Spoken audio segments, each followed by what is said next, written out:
Federal Communications Commission has determined the following content to be emotionally harmful. Funny things that you think's funny aren't funny. Give me cocks all the time. I want cocks all over me. The Alan Cox Show kicks ass, man. Welcome. Show me what you got. You're not going to see a lot of cocks on TV. Alan Cox from the Alan Cox Show. I don't know what it's about you, but I can't even stand your voice. I think you're the biggest asshole alive. It's going to be a great show. Let's kick it. I'll say kick it, and you'll just kick it with a tasty groove, okay? 1, 2, 3, kick it. Kick it. Come on. God damn it. Could you one time kick it? What the? Alan Cox. Here we go. He'll ad-lib. He'll be fine. It's the Alan Cox Show on 100.7 WMMS.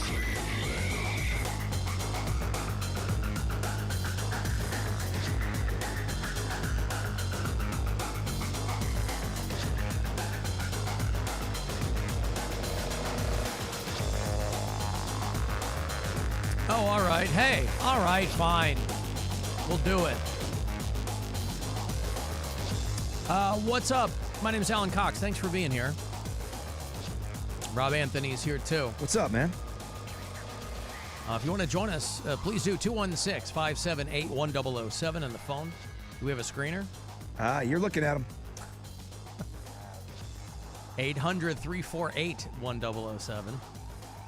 35192. Want to send me a text? You listen on the iHeartRadio app. Leave messages there. Alan, I was at the Cleveland Zoo of the day yesterday, and I thought I saw you. Turned out it was just some kid's grandma. Listen, Rob, I got to tell you, yes, I've grown my hair out, and it is largely gray. However, I think most grandmas have short hair, so I get what you're trying to do. I'd say swing and a miss. I don't know. There's a lot of long hair grandmas walking around. Although, who knows? You know, we've talked about this. You know, people's grandmothers, they don't look like the old lady from the Tweety Bird cartoons anymore, right? No. They don't have their hair piled up on top of their head. You got a lot of young grandmas out there. Boy, people love banging. Kids having kids. And what you end up with is, you know, grandparents in their early 40s.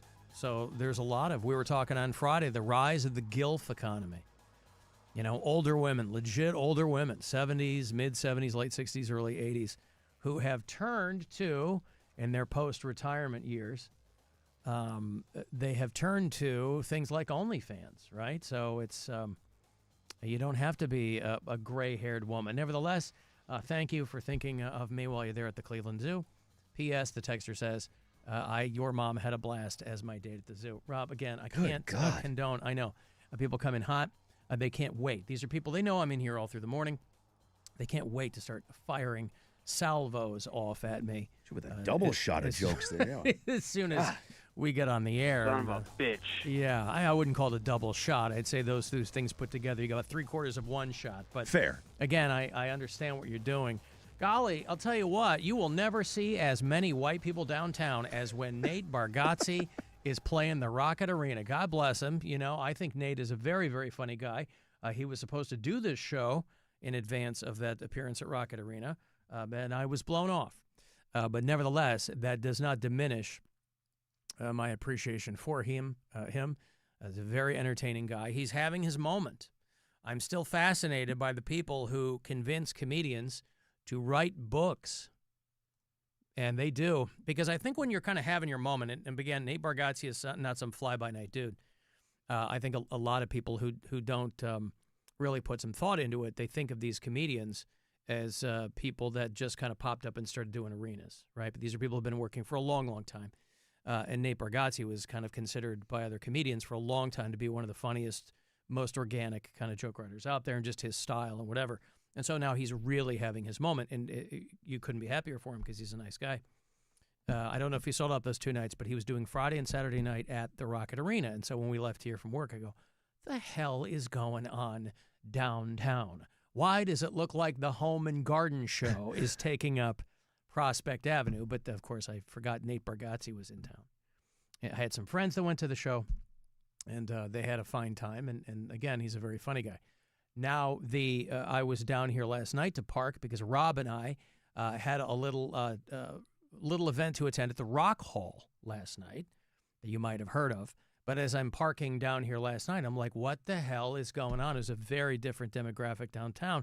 And it turns out that that Legends of Soul concert was in town. Yeah. Now, with all due respect to Geddy Lee and Alex Lifeson, both of whom were at this Q&A that Rob and I attended last night over at the Rock Hall, the Queens of Soul, are you kidding me, Rob? We could have been at the Rocket Arena listening to the orgasmic strains of one Shaka Khan, Rob. Who I love. We could have been seeing Gladys Knight, Sans the Pips. I bet that I don't think there was a Pip in sight. No. At that show last night. And I don't know who else is there. But those are the only, I there wonder were if there's four any of living them. Pips. There's Patti LaBelle and Stephanie Mills. Those were the four ladies on a tour called The Queens. They're like just legends, right? They defy. Shaka Khan keeps getting nominated for induction into the Rock and Roll Hall of Fame. I don't think she has made it yet, right? Shaka Khan keeps getting nominated but doesn't get in, I don't think. I don't think she's getting in this season, even though her name keeps coming up there. Chaka Khan. That one. And so anyway, Rob and I were at the Rock Hall last night because Oh, they it have says this. she was inducted 2023. Shaka Khan was? Yeah, receiving the Musical Excellence Award for her iconic Oh, career see, in they funk slipped her art. in. Yeah, see, that's somebody who gets nominated. It's like Judas Priest. They finally put them into like the musical legends category. I mean, you're in. But I wonder if there's any, Is Rufus in?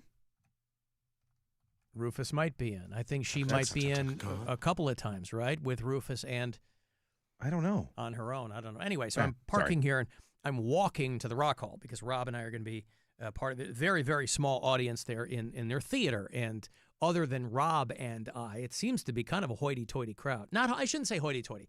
These are people who are esteemed in the halls of the Rock Hall, right? Not inductees, but these are like donors and, right? Like people trustees. Trustees. That's what it is.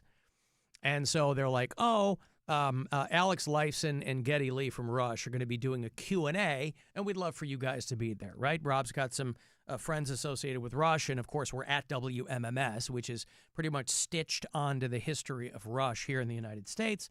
And Donna Halper was there, got the chance to catch up with her because she's been on the show a couple of times over the years, and she was famously the music director here at WMMS in the early 70s, and she was the person responsible for breaking Rush in the United States. And so that's why they always have a lot of affinity for Cleveland, and they always come here and do these shows. And so, it was this Q&A. They have a guy from the Washington Post who I guess is friends with them, and they're like, oh, we want to talk about blah, blah, blah. And so it was a very small group of people. And at the end, when they're reading listener questions that have been written down on cards, invariably somebody goes, are you guys ever going to tour again?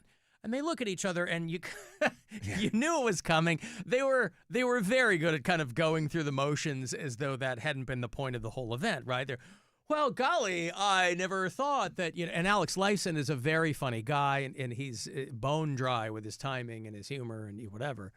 And so then at the end of it, of course, everybody goes nuts because they go, yes, we're going to do some dates. These guys are, they're early 70s, and until he said it, I didn't realize that they hadn't toured in 10 years. I didn't realize that final tour with Neil Peart was 10 years ago, 2015. And they announced that they were going to do a series of shows next summer. They're doing 7 cities, one of which is Cleveland. I think Cleveland and Mexico City are the only 2 cities where they're only doing one night. All of the other cities, they're doing 2 nights. So they'll do hometown shows in Toronto, and they'll do L.A. I think they're doing a couple of nights at the United Center in Chicago. And so everybody was very excited. It was cool to be there, by the way. Rob and I sitting there, hand in hand, of course. Yes. That's how we sit together in the third row there. And it was a very interesting evening, very interesting. And so very cool to have those guys say, yeah, and there's a little bit of backstory. The question inevitably is asked, well, who will drum in place of Neil Peart? And the press release for this whole thing, you had to go way far down to see who was going to be behind the drums, but it's a girl named Annika Niles, who is I don't have to tell you, she's a phenomenal drummer. If the guys in Rush go, yes, she's the one. But if you have followed her on social media or if you are familiar with her, she's German, and she's just dynamite. She is a name that's very, very well known. So She used to drum for Jeff Beck before he passed away. He's been dead for a few years now, but I think she was his touring drummer. And if you follow her on social media, I mean, I don't have to sell you on how good she is. And so the announcement was made last night that they were going to be doing a handful of dates. The very last shows they did with Near Peart were at the Kia Forum in Los Angeles, and so I guess that's why they're starting there in L.A. to do those shows next summer. Do I need to go now and get the tickets? When you say next summer, you have dates, right? Yeah, we're going to do a limited number of dates in about, 7 cities, and see how that goes. And starting in June of 2026. And so you guys are all part of a kind of stealthy announcement that we're going to do this.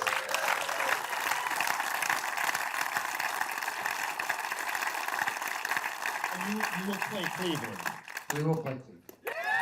Oh, they'll play Cleveland, Yeah, baby. Rob, of course. Yeah, that was pretty cool, man. I've done a Oh, lot there of cool we are stuff. in the audience. Oh, I didn't even see when they cut away to the crowd. There Oh, can you see us? Yeah. Oh, I didn't even realize. Here, hold on. When they cut to the crowd. Yeah, but I've done a lot of fun stuff in my career. We will play Cleveland. This was towards the top. There, you're going to see us on the left there, Rob. There we are. See? Oh, yeah. There's you and me. Look at Hey, that. Granny long hair and Daddy ball cap. Hey, back together again for the first time. No, that was great. It was a very cool event. I mean, it's rock royalty, man, and you're sitting 10 feet from them, listening to them tell stories. I mean, they there's a 17-minute version that they released online, but the majority of they did like a 2-hour talk. It was awesome. Yeah, it's cool. Okay, so the bottom line is WMMS will have tickets for you. It's called the 50-something tour. They'll do one night in Cleveland, one of only 7 cities they're going to perform. It's going to be September 17th at the Rocket Arena. And they said that they have about 35 songs they're going to relearn, and they're going to rotate the set lists throughout that 35-song thing and just go out and have fun. And they mentioned by name that they had gotten the blessing of Neil Peart's widow and daughter, of course, too. Everybody was there. And so the Cleveland show, September 17th, the tickets go on. Go to WMS.com because the details will all be there. I'll probably have tickets to give you at some point. But it should be a lot of fun. Yeah, right now it's the Instagram post. That's Instagram the post. only There way you you go. can win tickets right now is just like that Instagram post. Share it if you want. Help your chances of winning. But that's they get the band, like it's like a no comp tour, and the band gave us 5 pair to give cool. away. So we're gonna start with the first pair here on Instagram and work on some other stuff to come. Cool. They will go on sale to everyone on October the 17th, noon, Cleveland time. I'm going to take a break here. I want to send a text 35192, and we'll be back. The Alan Cox Show. On our free iHeartRadio app and your favorite smart device. Just tell it to play the Alan Cox Show on iHeartRadio. When you're hiring, have you ever felt like you're missing out on meeting truly great candidates for your roles? It seems impossible to find them, but they have to be out there somewhere, right? Well, they're not hard to find when you know where to go, and that place is ZipRecruiter. And right now, you can try ZipRecruiter for free at ZipRecruiter.com/radio. ZipRecruiter helps 10 million people with their job search every day. And because these people are actively looking for jobs just like yours, it's easy to find the right person right away. In fact, 4 out of 5 employers who post on ZipRecruiter get a quality candidate within the first day. But if you're not using ZipRecruiter, you're missing out. So see what it's like when the impossible is easy. When you go to ZipRecruiter.com/radio right now to try ZipRecruiter for free. Once again, that's ZipRecruiter.com/radio. ZipRecruiter.com/radio. Never miss out on great candidates with ZipRecruiter. Hey there, local business owner. Ready to make some more money? Whether you own an auto shop or a dinner spot, Valpak Direct Marketing can help you do just that. All bells and whistles are included, so you advertise when and where it counts to reach new customers that spend more. Measurable results, proven reach, zero guesswork. That's Valpak. Visit valpak.com/advertise to see if you qualify for a free mailing. That's VALPAK.com/advertise. Let's grow. Enjoy sparkling fall savings at Wetco with this special offer for new members. Buy 1 month of unlimited washes, get 1 month free. Enjoy friendly service and unlimited quality washes to clean, shine, and protect. At Wetco, new car shine anytime. This is the story of the one. As a maintenance supervisor at a manufacturing facility, he knows keeping the line up and running is a top priority. That's why he chooses Grainger. Because when a drive belt gets damaged, Grainger makes it easy to find the exact specs for the replacement product he needs. And next day delivery helps ensure he'll have everything in place and running like clockwork. Call 1-800-GRAINGER, click Grainger.com, or just stop by. Grainger, for the ones who get it done. This Sports Spotlight is brought to you by Capital One. Capital One helps you keep more money in your wallet with no fees or minimums on checking accounts. Did you know that the Kansas City Current's Temwa Shawinga has already set several records in her short career? Last year, she set the record for most goals in a season with 20, and this year she became the fastest player in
call yourself one of the few gay goat farmers in the great state of Tennessee. On 100.7 WMMS.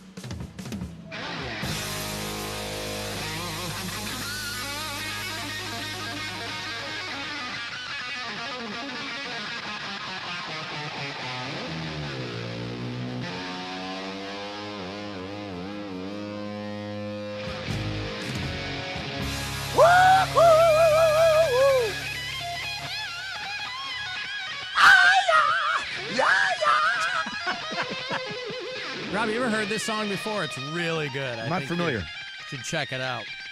Who's playing? This is a young man named Edvard van Halen from Denmark or Holland or something, Not right? familiar. Eddie Van Halen. Oh. 5 years ago today, this young man passed away, Rob. So sad. October 6, 2020. I think that's the correct math. 65 years old. What did Eddie die from? Lung cancer? Yeah, well, just cancer in general. Cancer right? in general. They just got Had him his on tongue general taken cancer. out, all Woof. kinds of stuff. Yeah. Did he get it the way Michael Douglas got it? No. Oh. Heavy smoker. Right. He'd keep a butt in the frets, right? In the neck of the guitar? And you see him all the burns in Frankenstein? That old move. Yeah, Eddie Van Halen. So I'm going to play a lot of Van Halen today. Coming back. It's because I love Eddie Van Halen, and that first Van Halen album was instrumental in my musical and personal evolution, Rob, as a young man. Dave, are you still mourning Eddie Van Halen? Yes, I am! That comes as no shock to anyone. Something to cheer you up a little bit, though, is another $1,000 for you. So keywords coming about 30 past the hour today. 5:30 will be your last one, but I'll have 3 of them for you before that. So the next one here in about 5 minutes or so. Yeah, Eddie Van, I guess because I have no concept of time anymore, I knew that October 6th was the day of Eddie Van Halen's death. I couldn't remember what year, and so I had to Google it, and it was 5 years. And then I go, well, did I think it was... Because when I don't know something, then I have to revert to, well, did I think it was longer or did I think it was shorter? Right. And I think I thought it was shorter. I don't think I thought it was 5 years. Now, again, 5 years can go in the blink of an eye. It's not a long time, right? He was smart, right? We weren't even a year into COVID yet. Eddie Van Halen got out while the getting was good. But he died of a stroke. You know, he was in his last hours, and so his family is with him. His wife and Valerie Bertinelli, of course, his ex-wife and his baby mama, and Alex Van Halen was there as well. Our buddy Wolfgang Van Halen is coming back to do that show with his band Mammoth.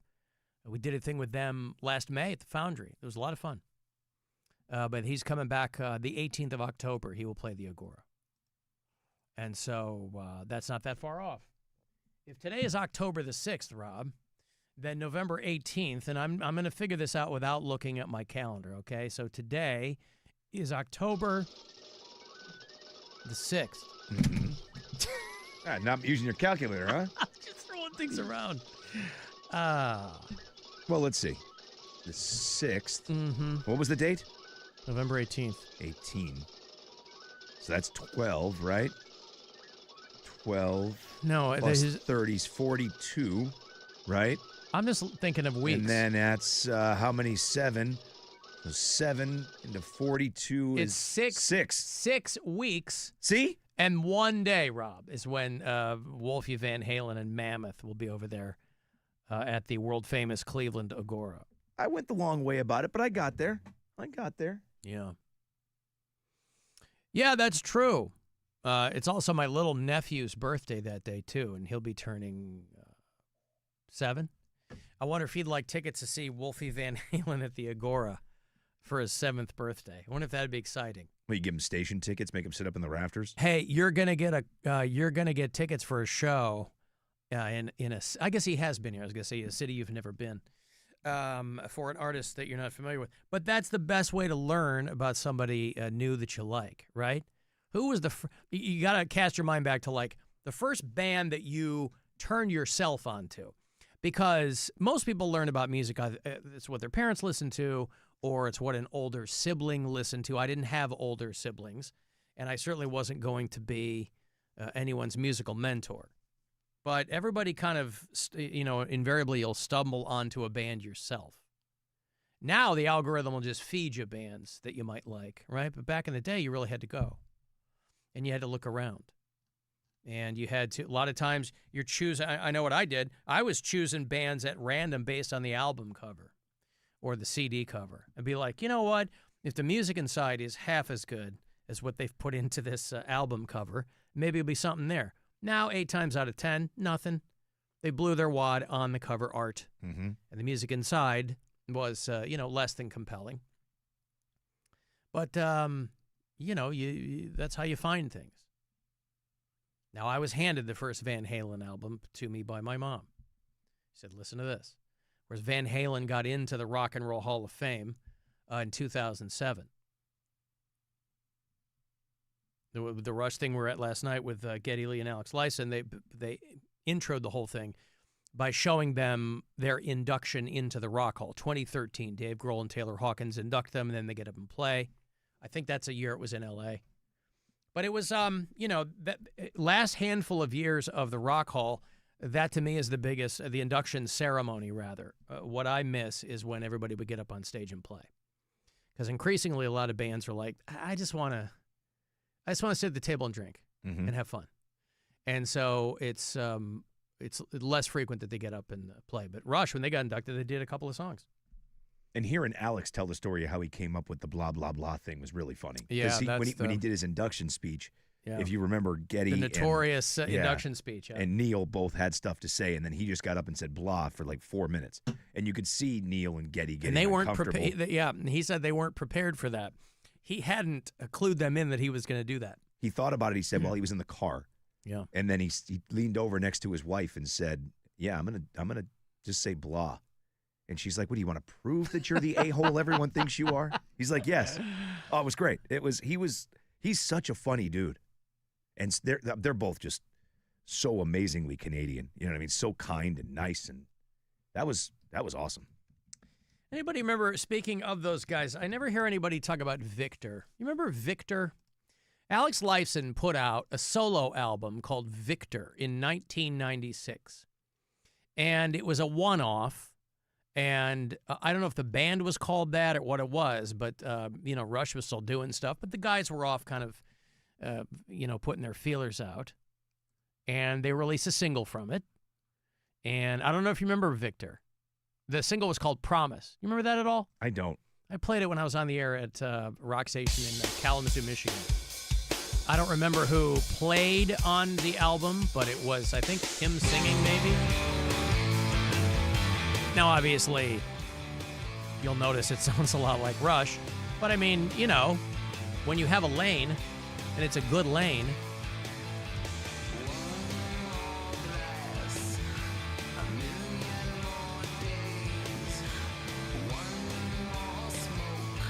I would tell people to find the Alex Lifeson Victor record. I'm sure there are some Rush nerds who are only too familiar with that album. But it was pretty good. 1996 is when that came out. And it's an economical 1 hour in length, Rob.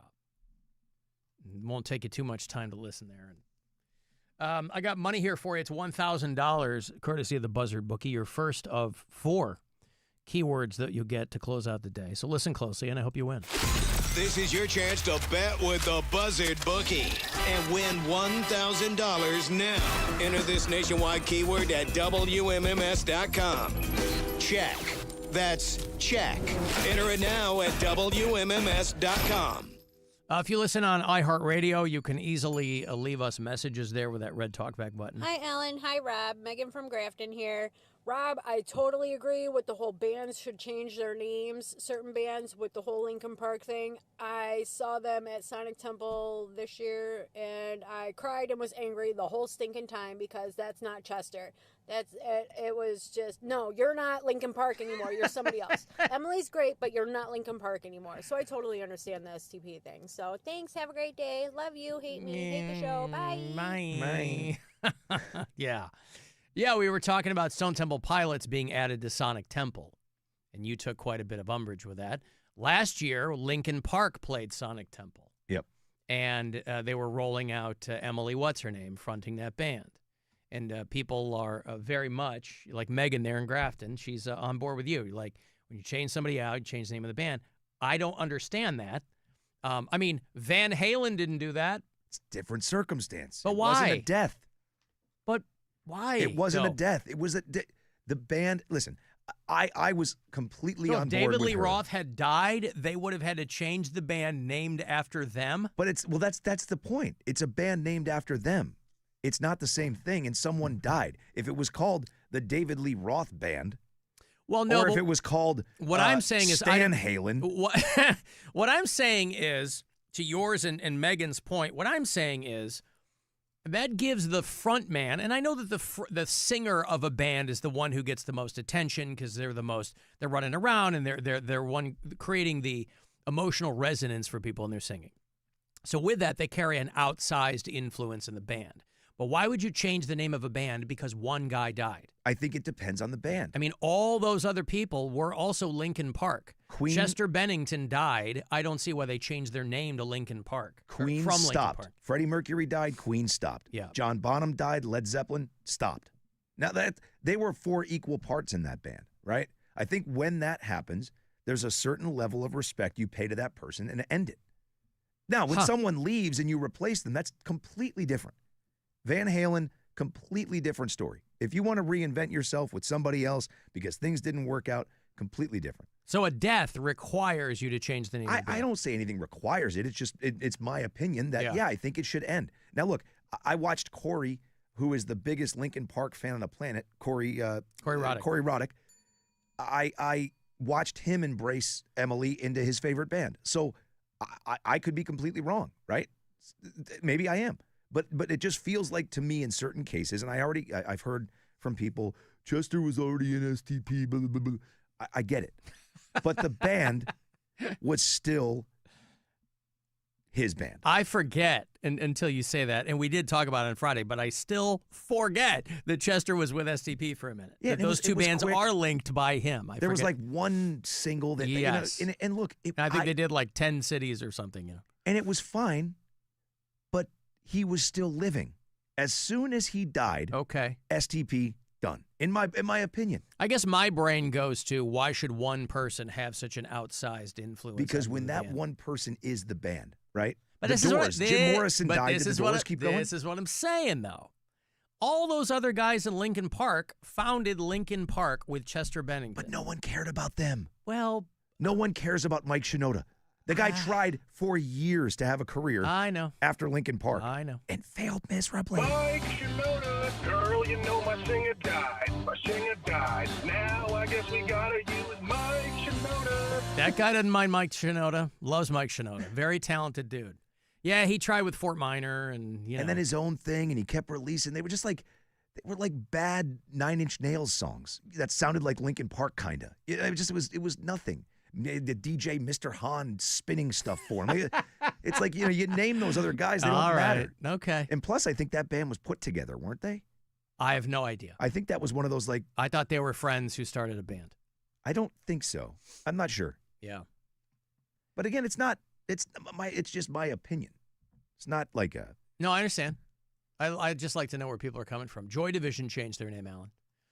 Yeah, how about that, boy? Okay, so the other guys, you're Peter Hook, you're, what's his name? Ian Curtis is a guy who killed himself in Joy Division there, and the other guys would continue as New Order.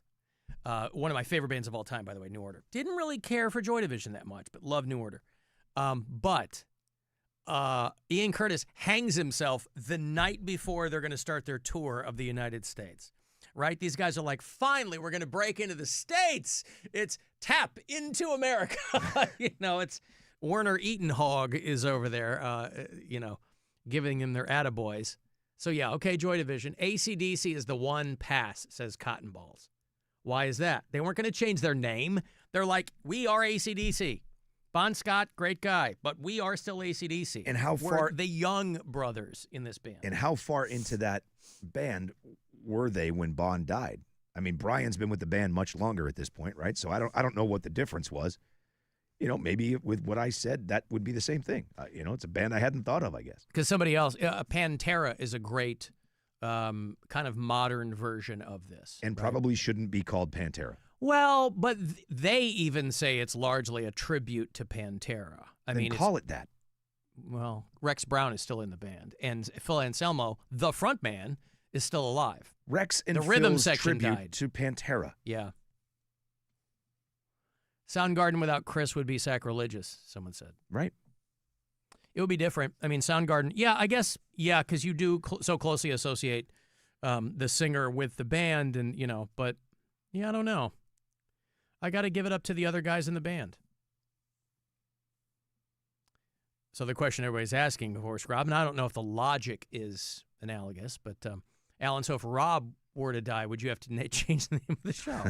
My name isn't on the marquee. Well, right. It's not in there. And, this show's been a revolving door for 16 years. But if you change the name of the goddamn show every time, I'm the only constant. But if you drop dead tomorrow, am I going to come on the air with the Alan Cox Show? Yes, and the just Alan keep Cox it Show going? featuring Rob. Yes. We're going to do the Bob and Tom. what's his name? The one other guy leaves and they still call it Bob and Tom. The Kid Craddock Show. There you And go. a guy passed away and they're still calling it that. All of his co-hosts are under the umbrella of the Kid Craddock Show. Hi, it's the Alan Cox Show. My name is Rob. Alan's dead, but we're going to go ahead and carry this thing on for the next 20 years. Yep. You'd have about 24 hours of mourning, and then people would be like, well, when are you going to get somebody else in there, Rob? Yeah. Can you quit too? This show sucks without him. Uh-huh. Why don't you jump in after him? Oh, yeah, that would be instant. Yeah. Shame we couldn't have gotten a 2 for a BOGO. A 2 for Tuesday. Yeah. It's a 2 for Tuesday after you guys are dead. All right, here's Uriah Heep. Yeah, man. Sure. Hey, I got Steel Panther tickets for you. Rush isn't the only band that thinks Cleveland rocks. So does Steel Panther. We had these guys come through for Triple Xmas years ago. It was the one and only time I'd seen Steel Panther, and boy, they were living up to the hype. These guys are great. They're on the 15th anniversary tour for their Feel the Steel album, and they're going to be here in a few weeks. Thursday night, October the 23rd, about 2.5 weeks away. They're going to be out at MGM Northfield Park. You can go to Ticketmaster.com, but I'll have these for you all week. I get my first pair here. Good luck. 2 for Steel Panther in a couple of weeks. They always bring it. You and a pal, 216-578-1007 for caller 10 or 800-348-1007. The Alan Cox Show on 100.7 Double.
This is 100.7 WMMS. Cleveland. Hello, we're glad you're here. If you need assistance or just have a question, our associates will be glad to help you anytime. Call the Alan Cox Show, 216-578-1007 or 1-800-348-1007.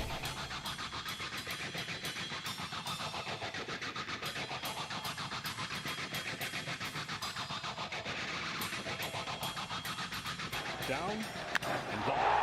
Baby! Goodbye! Vlad Jr. strikes again! Rob, how about those Toronto Blue Jays, baby? I mean, it was a football score, man. They are the only one of my teams that are still in it. 9-0 over those Yankees of yours. How do you feel my about Yankees. that? Your Yankees. Not my Yankees. You're a Yankee fan. No, I'm not. You're not a Red Sox fan. No. You're a neither Yankee one. fan. I am not a Yankee fan. I thought you said you were a Yankee fan. No, sir. I was. I was And a now? 30-year Yankee fan. I gave up as soon as that A-Rod deal happened. Well, then you were a Yankee fan more than you were not a Yankee fan. That is true. All right. But I am now. I didn't watch baseball for years. I root for the local team. I'm a Guardians fan now. I didn't care about baseball for a very long time. Listen. I'm just saying, man. I gave up on that team years ago. I'm hanging on to the Blue Jays like grim death. It was all my other teams. The White Sox stink. Guardians are awesome, but they didn't get it across the line. The Pirates are my National League team. They stink too. I got the Blue Jays. That's all I got left. It was a 13-7 yesterday. I was wearing my Blue Jays cap all weekend long. Yeah, what a gorgeous swing. Vlad Guerrero Jr., of course. You might recall his dad, Vlad Guerrero Sr., who did he play for? The Expos? They both played for Canadian teams. Dad played for the Expos, I think, back in the day. Also, don't sleep on Wilton Guerrero, right? That was Vlad Sr.'s brother. There's a lot of talent in that family. But Vlad the Impaler there. I was thinking Vlad Guerrero Sr. had been in Cleveland for a bit, but I think I might be misremembering that. I don't know that he was ever here. But I think he was playing for the Expos back in like the Andre Dawson days and stuff like that. I mean, they scored 23 runs in 2 games. Yeah. That is an incredible offense. I was watching that game, and I'm like, how can they keep doing this? How many more runs can you score? I was thinking they were going to mercy rule the Yankees. 13-7 was the final. And Toronto's up 2-0 in the series. I just love watching Big Papi troll Derek Jeter and A-Rod because they're all on that panel together, and they're doing the NLDS. So as soon as the score comes in, you see David Ortiz, and he's like, Junkies lose. The Junkies lose. And Junkies lose. The Junkies lose. Oh, it's so funny. Yeah. Well, anyway, I'm pinning my hopes on the Toronto Blue Jays. They asked Geddy Lee about it last night at the Rock Hall. Yeah. That thing they were announcing they were going to go back on tour. And the guy who was doing the Q&A was some friend of theirs who's an arts critic or something, right? His voice sounded very familiar to me, so I wondered if I had heard him on the radio somewhere. He's got a podcast, I think. Is Washington that what it is? Post, yeah. I don't listen to those, but I just I don't know if maybe he had been on NPR before or something I don't know. I was familiar with the guy by name, and then his voice sounded really familiar, but he's friends enough with them where he came in to do this Q&A, and he asked him about the Blue Jays, their hometown team. Yeah. They were a little kind of sheepish about it. He's like, nah, I hope they win. What do you want? Yeah, He's Geddy like, was there the night before. Yeah. He was at the game with his grandson. Yeah. And then he flew in for this, and he's like, yeah, my son's at the game now with my grandson. I'm so missing I guess the that's game fine. so I can sit here in Cleveland with you guys and tell you we're going back on tour. Alan, does Rob know that Linkin Park was already a band before Chester joined? Yes. That's what I just said. They were put together. Yeah. So thank you, sir. Well, no. They were like a bunch of high school friends. Uh-uh. Chester, though, was not their first singer, I think is this person's point. And again, it just goes back to, listen, there are a ton of bands who didn't blow up with their original singer. You don't know who that person is. So I understand the perspective of this person is this band. They don't have to be a founding member. I mean, listen, Rob Orden was their drummer, right? Founding drummer of Linkin Park. When they said, hey, we're thinking about putting the band back together, he said, no, thank you. He's not the guy playing the drums on Linkin Park's tour now. This guy said, no, thank you. So I guess he made his money and was like, I don't think that we should be Linkin Park without Chester. So they lost one of the guys from their own band over it. But there's a lot, Paul Di'Anno, famously the first frontman for Iron Maiden. Yeah, they did a couple of albums with him, but they exploded with Bruce Dickinson. Sometimes it can be timing. Sometimes it can be other things. So I'm not saying it necessarily has to be a founding member, but I don't know. They were called Zero before they met Chester Bennington, Xero, which is a terrible name. Now, again, Linkin Park, not a great name either, but it's better than Zero. Coming up with your name, because you're going to have to stick with it, one of the most difficult things you can do. That's why I keep my freebie list of band names, Rob, for people who might be practicing in their garage or something, and they can't maybe come up with things on their own. I always keep a list. I don't know where that list is. Nevertheless, doesn't matter. It's probably gone with the last software update. But who cares, right? If they're we add them all the time. No, I've got them. Yeah, and they're not all great, right? I could throw out a handful of them, and some of them you'd go okay, and other ones you'd say terrible. Chuma Feces is my band name for my death metal side project. I also have kind of a Kraftwerk-inspired band called Stinkenhosen, and that's just me. That's me and creating some beats and loops. But Sexist Trousers, I haven't had anybody take that one yet, but it's certainly there for you. Crotch Stigmata, do what you want to with that. Okay. Feeble Penis, it's not good. for everybody. Sleepy Wiener, sure. All these are not necessarily genitalia influenced, but sometimes things just hit you. Sphincter Tizzy, is that one that you'd want? Depending, and mind you, these band names are fully agnostic with respect to the genre that you play. The genre. You could be a ska punk band and call yourself Wick and Pickle, and nobody would think twice. Booty Tinkle. I like that. Crisco Fist. Ooh. Sandusky Bologna Attack. That's for some of you who want to keep like a local flavor to your band name. Thank you, Cleveland. We're Bevy of Queeves. Hello, we are Anonymous Melons. Terrorist Coat Drive. Your timing couldn't be better for that. Racist Paint. Force Meat. I like that one. Force Meat's pretty good. Yeah. Olympic Toothpaste Bomb. Harvey Porter and the Odor of the Penis. Listen, sometimes I just jot things down, Rob. They're not all they're not all Vlad Guerrero home runs. Audi Anus. Oh boy. Ham cancer. How do you feel about ham cancer? Now listen, that's going to be controversial on two fronts, right? You don't want it to be anti-Semitic, but also you don't want it to be insensitive to people who have cancer. Right. Poop laser. Do anything for you? Cheetah queef. Poop swastika. Pervy froth. That do anything for you? No. All right. Again, these are all free, so. Pervy Froth is it's a very descriptive band name. Mm-hmm. Very, very descriptive band name. The Bed Raisers. How about that one? R-A-Z-O-R-S. Sushi Bazooka. Nothing? Pierogi Coma. I like Sushi Bazooka. Savory Finger. Also like Hell that. Clam. Damp Merkin. Oh, pretty good. How about that? Pretty good. All right. Anyway, they're freebies.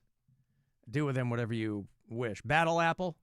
That's a little Steely Dan Easter egg for you. But yeah, okay.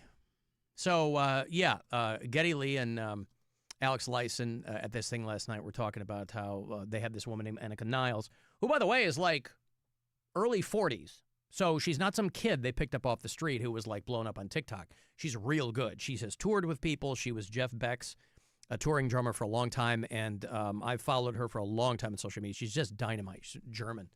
And so he was kind of describing last night where they just did some initial, he's like, it wasn't even an audition because we weren't of the mind that we were putting something together.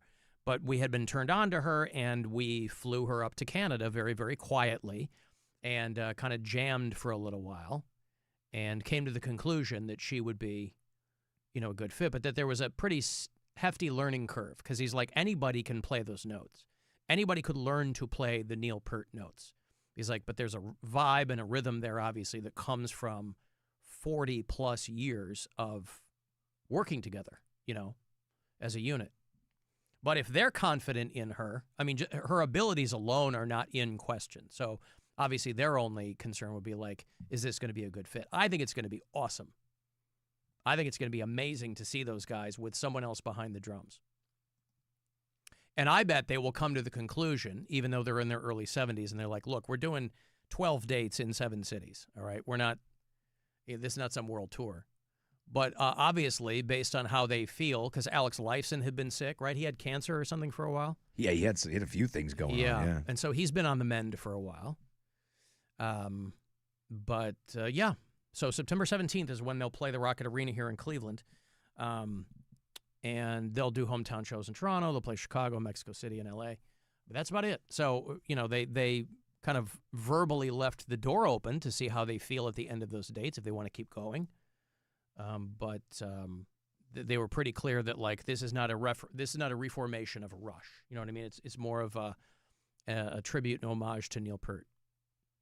Because even before he died, obviously he wanted to stop touring, and the other two guys, by their own admission, were like, we felt like maybe we had a little bit more gas in the tank.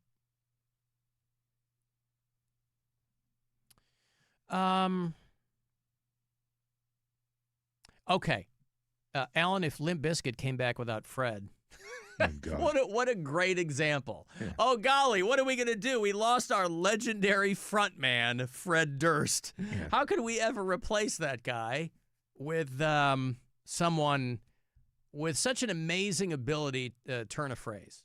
We can call the band Who Cares? Hey, listen, you've lived long enough to see Limp Bizkit come back as a nostalgia act. Yeah. The meme about, hey, want to feel old? That is the one that always hits me, as I'm kind of like, wow, Limp Bizkit. Like the kids are looking at Limp Bizkit now going, interesting.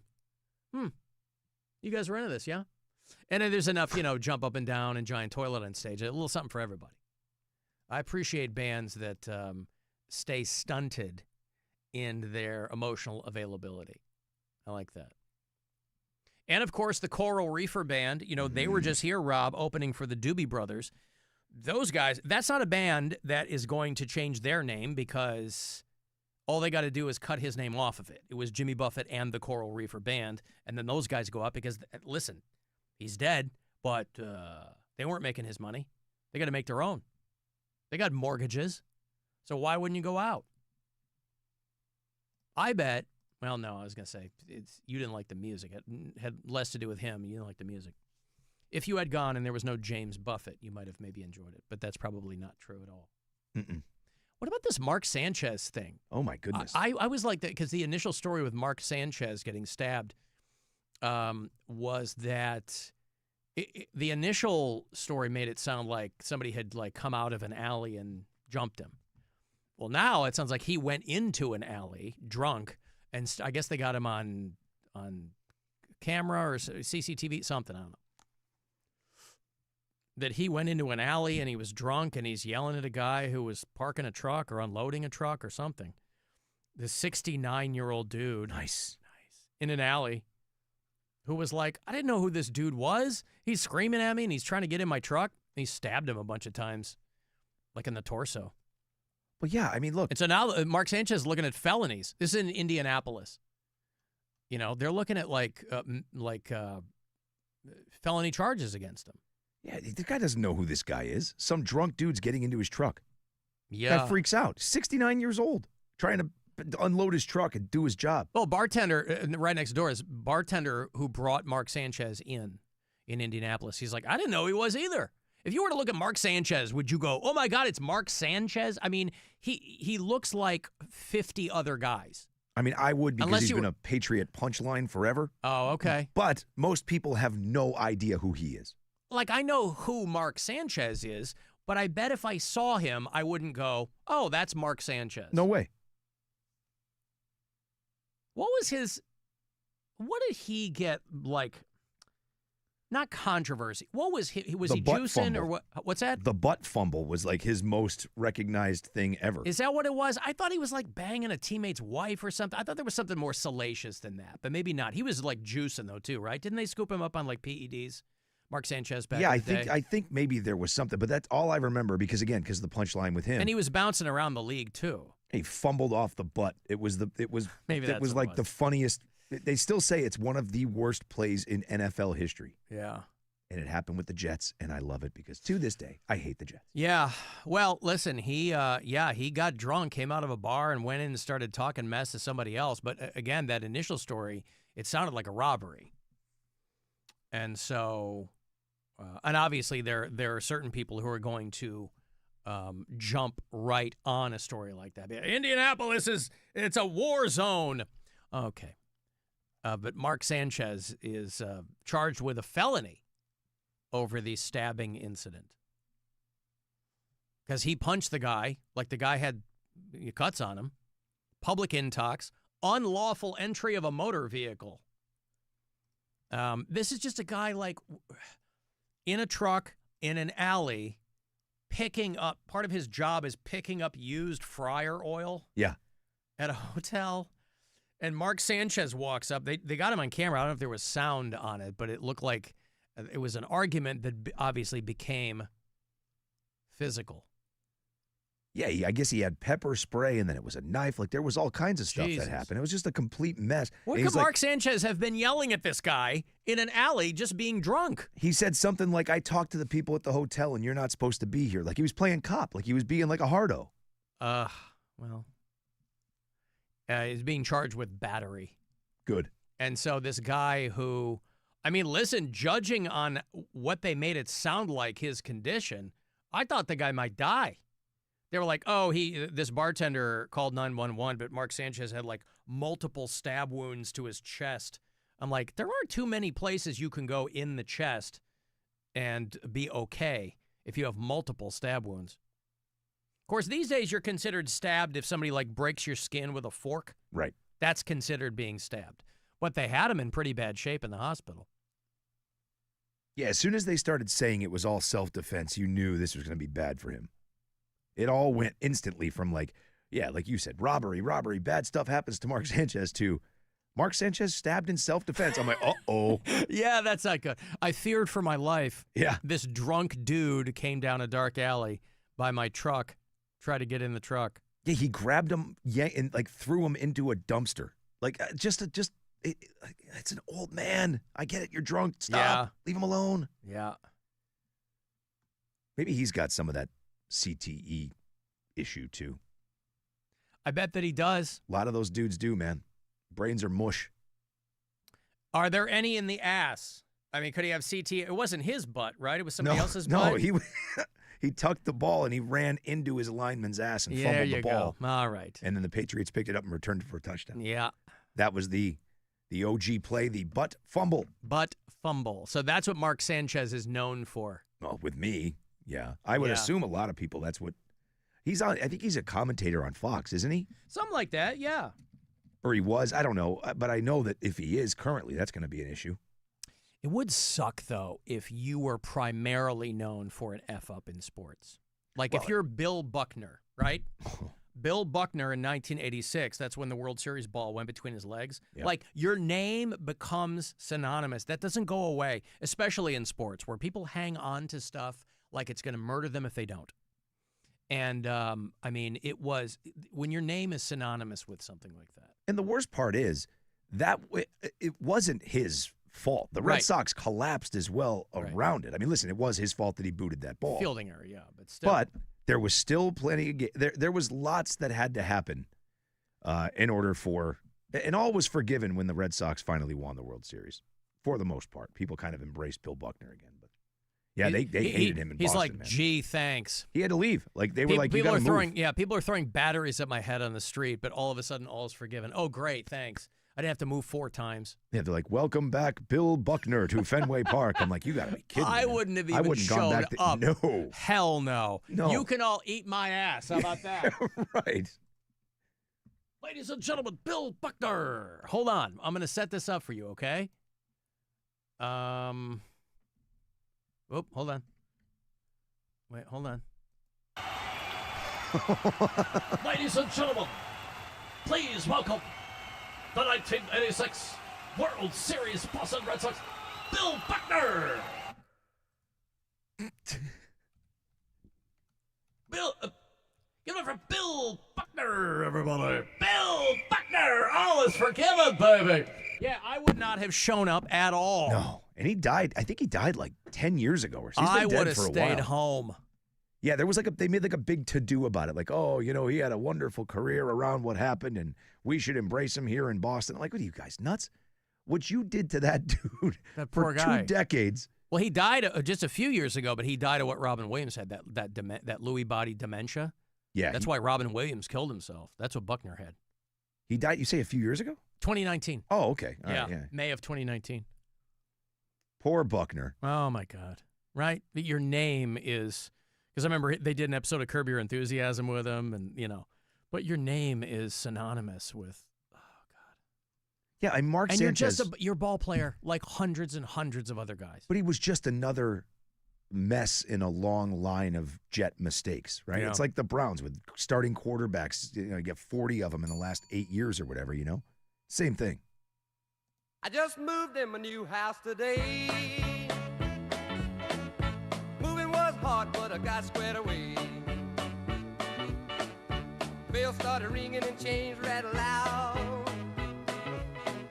I knew I'd moved in a haunted house. Hey, want to go to the Haunted Schoolhouse and Laboratory in Akron? They are celebrating 50 years of fear inside the Haunted Schoolhouse. Check out the Midway. They've got that there. They got the food trucks. Get yourself some beer so you're not standing there like a dope with nothing to eat, nothing to drink. HauntedSchoolhouse.com for all the details this Halloween season. This pair for you, down Akron Way, Haunted Schoolhouse and Laboratory. You can't have one without the other.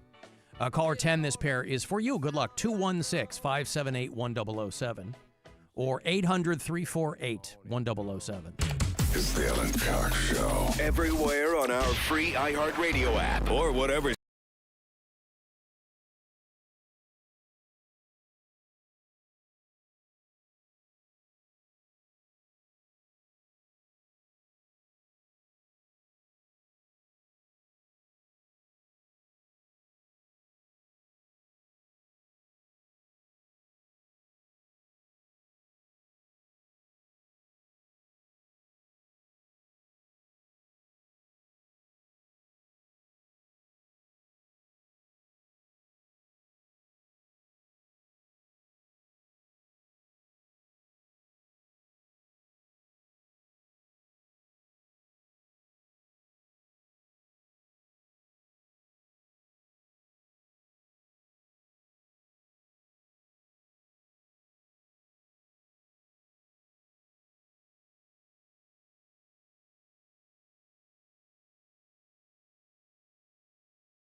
The Alan Cox Show. WMMS.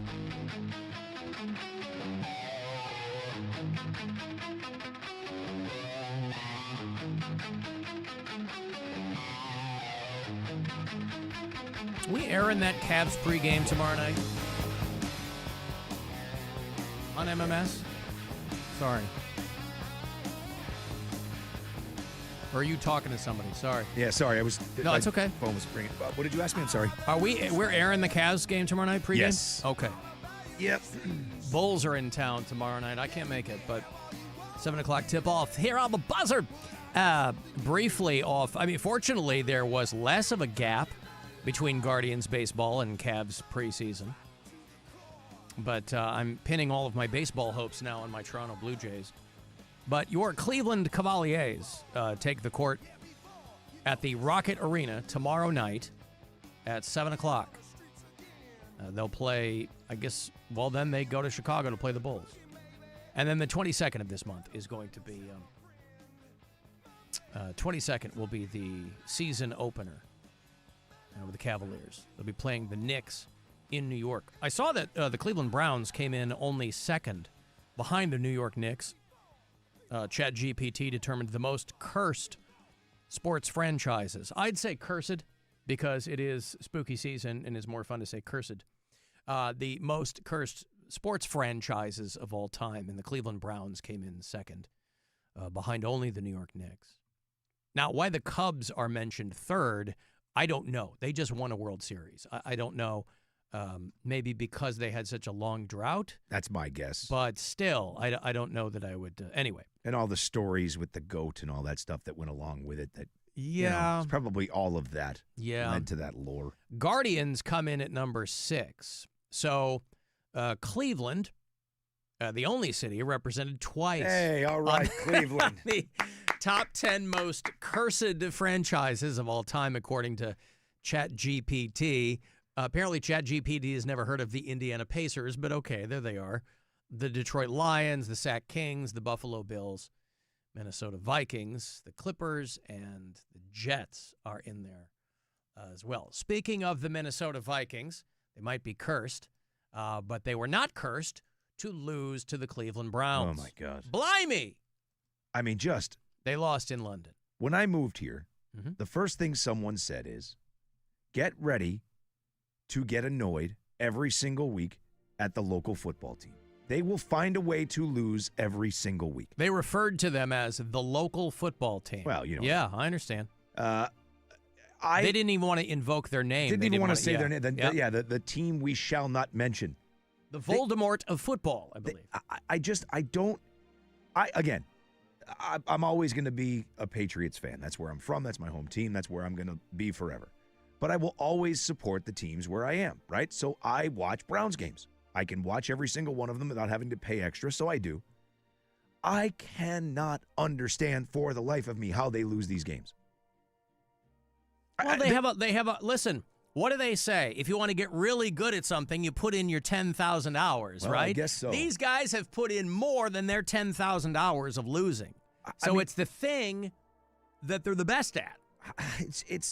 I don't understand. Like, you had a rookie quarterback throw no picks, 2 touchdowns, 19-33, had a better day out there than Carson Wentz. Loses.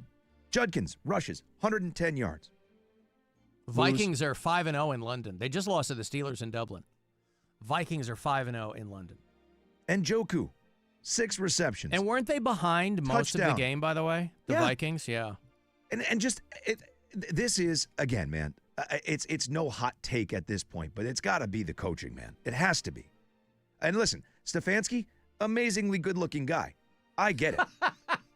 See, this is what I'm worried about, the intersection here of Kevin Stefanski and the Alan Cox Show, of course, is that someone, early days of Rob being on the show, said, if you lost a considerable amount of weight, you'd look exactly like Kevin Stefanski. A good amount of weight. Good amount of weight. But I'm sorry. Word economy. This syllable economy. But this was an unsolicited opinion, obviously. Yeah. In the grocery store, right? So my concern goes to, I don't want people mistaking you for him and taking out their anger unknowingly on one Rob Anthony instead of one Kevin Stefanski. And I am losing weight. I'm getting a little more svelte. How you doing that? Oh, I'm working with Mentality. Wow. MentalityHealth.com/radio if you would like to find out some more for yourself. Believable. I'm down a significant amount of weight, by the way. I didn't want to say anything. You're far too humble to take your accolades, but I've noticed. Have you? Yes. Oh, well, that's good to hear. My lap has hurt a lot less. We did share a seat last night, so that was... We sure did. They were like, no, there's plenty of room. We're At like, the no. Rock Hall. No, you don't understand. You don't see. This is what we do. Nope.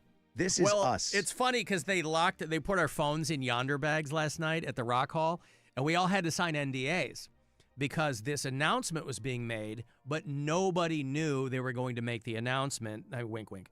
That they were going to go on tour, right? But the announcement was not going to be publicly made until 10 a.m. today. So last night, they're like, hey, FYI, you can't post any of this. It's Greg Harris, who's the head of the Rock Hall. He's like, you can't post any of this. It includes this and this and this. Oh, and postscript, just remember you all signed NDAs, which we did. Our friend Poundcake would have been so thrilled at me signing an NDA, a real honest-to-goodness NDA for this Rush event last night. Now, I don't think that would have made any – the NDA itself I don't think would have been enough, to get his dander up because he doesn't know who Rush is. But the NDA Did they sing Sweet Home Alabama? The NDA itself, though, they wanted to impress upon us, hey, FYI, please don't do this. And also, there's an NDA.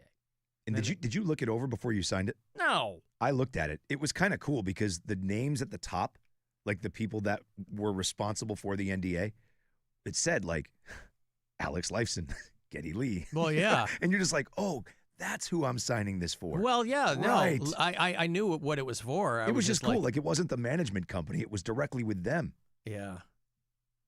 Well, maybe they're scrapbooking. Maybe. In their downtime. They wanted my signature on that NDA. Well, most people were just signing it with an X anyway, I think. They're just getting some pen on the paper. But I gave them my John Hancock. Same. In earnest, Rob, because somewhere in the archives of Rush goings-on are our signatures. It was funny the way they threw that in last second, too. Like, wasn't that great?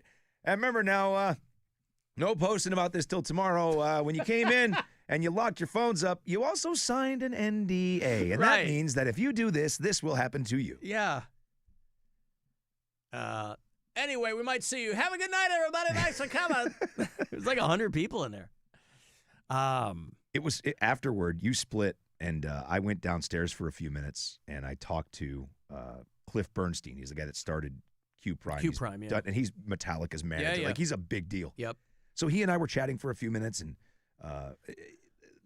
as I'm standing there, I look up, and I realize that just to my right, Alex is standing there talking to Donna, the old music director of MMS, and directly behind him, Geddy's talking to the president of the Rock Hall. And I'm like, I'm in a room with 6 people, and 2 of them are Rush. Yeah. It was that sort of weird, surreal moment where I didn't say anything to him. I waved, said, when I walked in, but I didn't bother him. I didn't say anything. I was taking that in. Like, I didn't care about getting a photo. I didn't care any of that.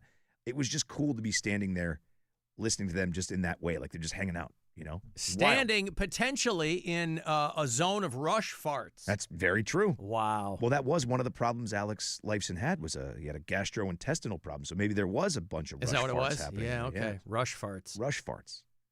It is great, even though we had zero to do with it, because, of course, Rush's their tenure with this radio station goes back to Donna Halper in the early 70s and that whole that kind of OG MMS crew. So we obviously have nothing to do with it. But there were a few other local radio people in that room. And so I was like, boy, that must suck for them when every other mention of this band is WMMS. Yeah. And there's no way around that. It just is what it is. But there's a lot of ambient love for this radio station in that room when they're talking to the guys in Rush. Yeah, you can see the dude from one of the stations. He was very fidgety. And I was like, I think he just he's suction cupped to his chair. His butt is so puckered. You know what I mean? I was like, You could tell he was very uncomfortable. Yeah, but they know.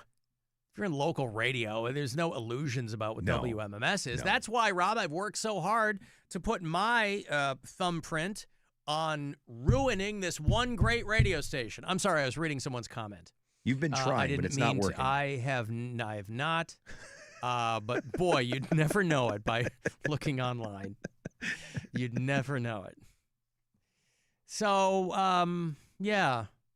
Al and the Browns always lose because it's all scripted. Just like this show is scripted, right?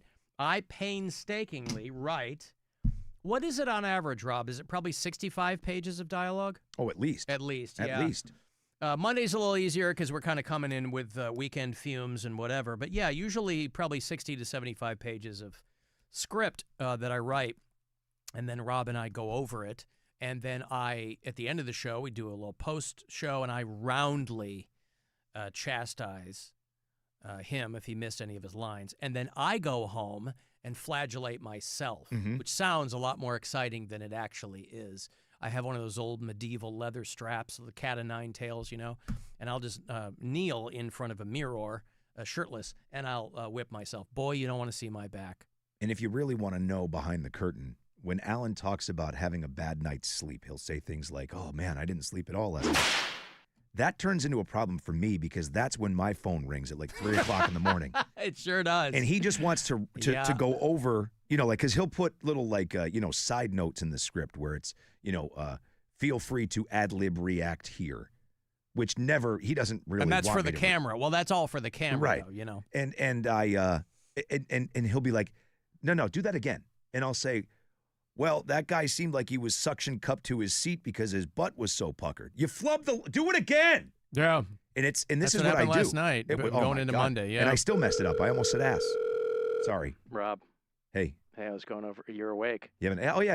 Oh, good. I figured you were going to call. Nope, that's good, dude. That's good. Listen, I'm going over page 37 for tomorrow. All right, hold on. I'm on 34. Come on, man. Come on. Okay. It's 3:15 in the morning. I don't even know why you're sleeping. I got it. Okay, so anyway, page 37 tomorrow, you're going to see where we're talking about the Browns. Yep. I'm going to bring up the Kevin Stefanski thing again. I'm not going to do it in full, but you're going to want to jump in there. You need to mention how you're losing a bunch of weight. Yep. I've written that in there. And you threw in the thing for the mentality plug, which I thought was very nice. Well, listen, you can feel free to kind of ad-lib around that. Okay. But I really want to make sure that, we're going to be getting to the Mark Sanchez butt fumble. Okay. And some of those dumb band names I have. So what do you want me to do with the Stefanski thing? Do you want hold me on, to sorry, hold on. There's another call coming in. Hold on. Okay, no, I'll just put them on hold. Sorry. Okay. That's my assistant, the ghostwriter. He's sending me some stuff over too. What do I want you to what? Come what on. do you want me to do with the Stefanski thing? Do you want me to rehash what happened in the Giant Eagle, or do you want to do that? Okay. So we're just going to go. I'm just going to say he's a good-looking guy and let people think that I know what they're talking about? Yes. Okay. All right. Yes. All right. Okay, I'll see you tomorrow. Cool, man. See you. And then 20 minutes later, he does it again. Yeah, I sure do. I was thinking about that again. Rob. Hey. Okay, so you didn't put it away, did you? No. Okay, page 47. Yeah. I need to pull something out of there. Okay. All right. Because I probably shouldn't have it in there. When I put in the name of the girl we work with who came up behind you and fingered your coin slot. Yeah. Yeah, I'm gonna drop that. I don't need to blow up her spot. Yeah. All right. So just redact, strike that name. Okay. Okay, cool. All right. So we're just gonna leave it as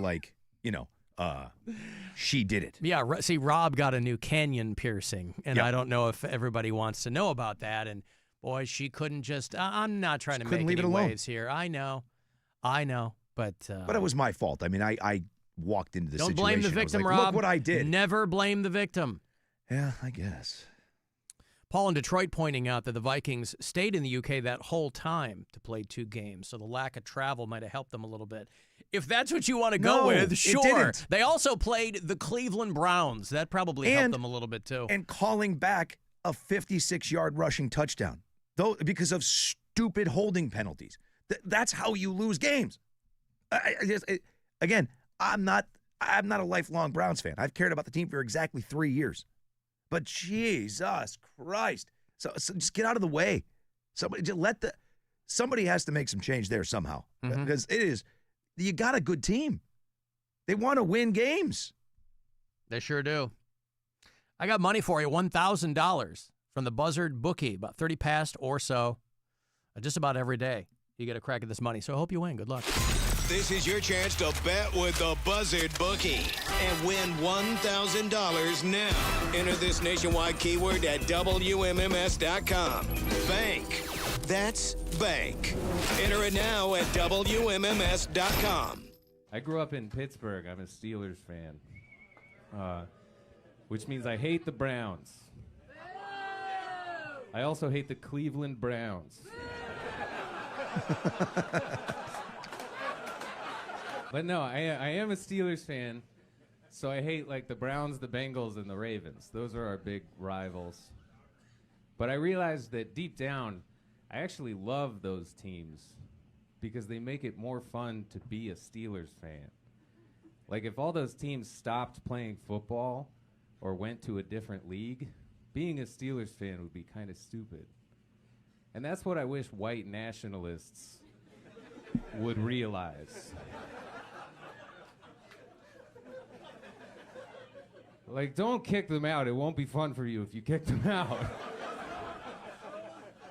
Yeah, it's going to be stupid when you need the Ravens. Anyway. Need the Ravens is what he's trying to say. Who is that?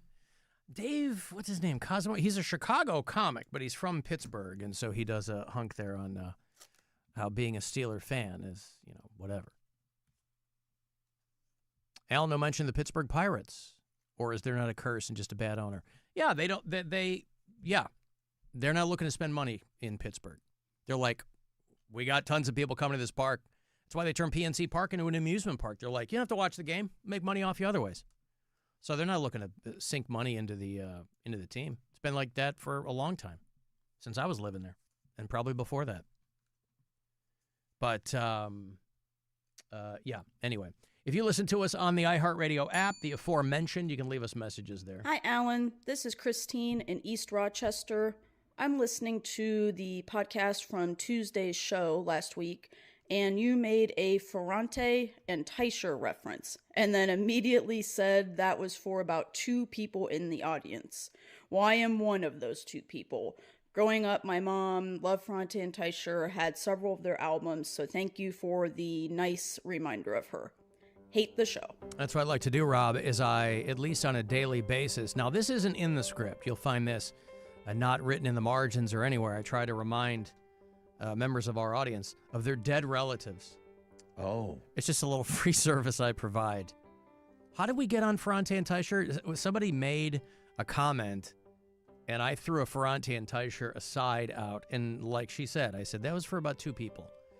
Because remember Ferrante and Teicher? I don't. That one actually flew past me. So this would have been in the 60s. It's a deep cut, boy. It was these 2 dudes in the 60s that were doing like piano music, and they were doing kind of these jaunty instrumentals. They did a lot of film music and things like that. But there were a couple of dudes who like went to Juilliard, and then as soon as they graduated, they became faculty. This is what they look like if you're watching the live stream. They look like 2 dudes doing a parody of a couple of like lounge singers or something, but Ferrante and Teicher were a piano duo in the late 60s, and they're both dead. I don't know when they died, but I just remember my mom had Ferrante and Teicher album. They had to have been hand-me-downs, because it's not like my mom was listening to it all that frequently, but it would show up in the rotation. My mom she had a massive record collection. She would just put huge stacks of albums on the turntable, and whatever came up, came up. And every so often, there'd be some Ferrante and Teicher. You think either one of them was ever envious of the other? Why can't I look more like you, Ferrante? Why can't I look more like you, Teicher? It's probably bad to have pianist envy. WMMS Rob on social media. Yeah. Is where you're going to want to find him. Thank you, sir. And Ferrante and Teicher instrumental favorites on 100.7 WMMS The Buzzard. Joe Ferrante, Frank Teicher. I don't know what their names were. I just remember they were Arthur Ferrante and Louis Teicher met at Juilliard. The latter from Wilkes-Barre, Pennsylvania, the former from New York City. And they were both child prodigies. Like I said, these were 2 dudes Game recognizes game. They went to Juilliard, and as soon as they graduated, they became faculty. And so they were like doing nightclubs and all kinds of stuff. So it goes back to the 50s and 60s, but they got commissioned to do a lot of like film score work. But I couldn't even tell you what song I remember from when I was a kid. I just remember my mom having Ferrante and Teicher records. And then there's somebody saying, hey, who was it again? Hi, Alan. This is Christine in East Rochester. Christine in East Rochester. Thank you, dear. Yes, I'm happy to make you remember your, dead mom or something? Listen, it's nice to get those little nuggets of kind of remembrance, you know? Those are the good things. Hey, 9 Inch Nails, they're not wasting time to get back on the road. They were just here, of course, but that Peel It Back tour is going to hit Columbus in 2026. So if you want to go see them down there, they're going to play the Schottenstein Center on Friday, February 20th. Tron Aries, by the way. I think we're doing our screening tomorrow night. I hope you won tickets for that. And then the movie's going to open wide on Friday with the score by Trent Reznor and Atticus Ross. Did this song in the live show, of course. It's the new one. Did some other stuff as well. But 9 Inch Nails, whether you saw them here or missed them, they're going to play Columbus in February. The tickets are not on sale until this Wednesday at noon. So today and tomorrow you can win them early. Rover's got them in the morning if you're up then. 2 for 9 Inch Nails. Good luck. Caller 10, these are yours, for Columbus in February. 216-578-1007 or 800-348-1007. The Alan Cox Show on 100.7 WMMS. We were deciding what we were going to play that week, and suddenly I get this thing from Canada. In 1974, they entered the United States by way of WMMS. How you doing, Cleveland? The rest To mold a new reality. is history. Over 40 million records sold.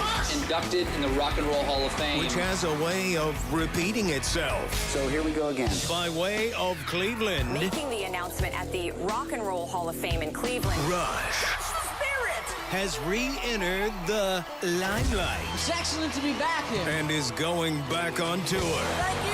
Like our Rush post on Instagram for your first chance to win your way in to see Rush live in Cleveland. From the buzzer. WMMS. Leaking water heater. Just call sales. Just call sales.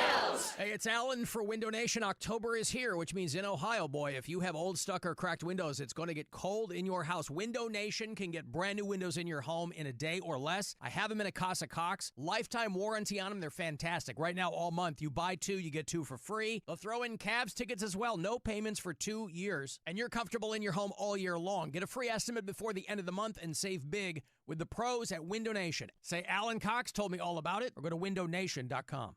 Brad Gazan, on Atlanta United, we know everyone has a ritual, but what do you do to keep your head in the game? Find mental health resources at georgia.loveyourmindtoday.org. Brought to you by the Huntsman Mental Health Institute, the Arthur M. Blank Family Foundation, and the Ad Council. This is the story of the one. As a maintenance supervisor at a manufacturing facility, he knows keeping the line up and running is a top priority. That's why he chooses Grainger. Because when a drive belt gets damaged, Grainger makes it easy to find the exact specs for the replacement product he needs. And next day delivery helps ensure he'll have everything in place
so much. I'm so excited. We really appreciate it. That is so exciting. iHeartRadio's Thank a Teacher, powered by Donors Choose, building brighter futures one classroom at a time. I'm certain it's going to be well spent. It takes a lot of tools to make our program run. And we're just getting started. Help keep the momentum going and nominate a teacher who's made a difference in your life at iHeartRadio.com/teachers.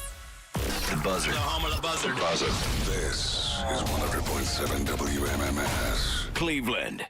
Call the Alan Cox Show. Thanks for turning me on and allowing me to spend this time with you.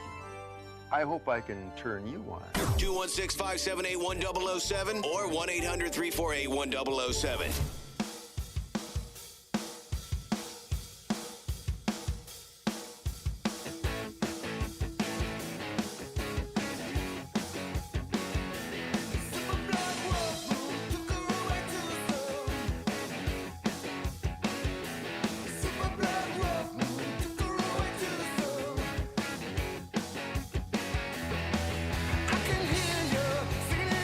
We got that supermoon again tonight, Rob.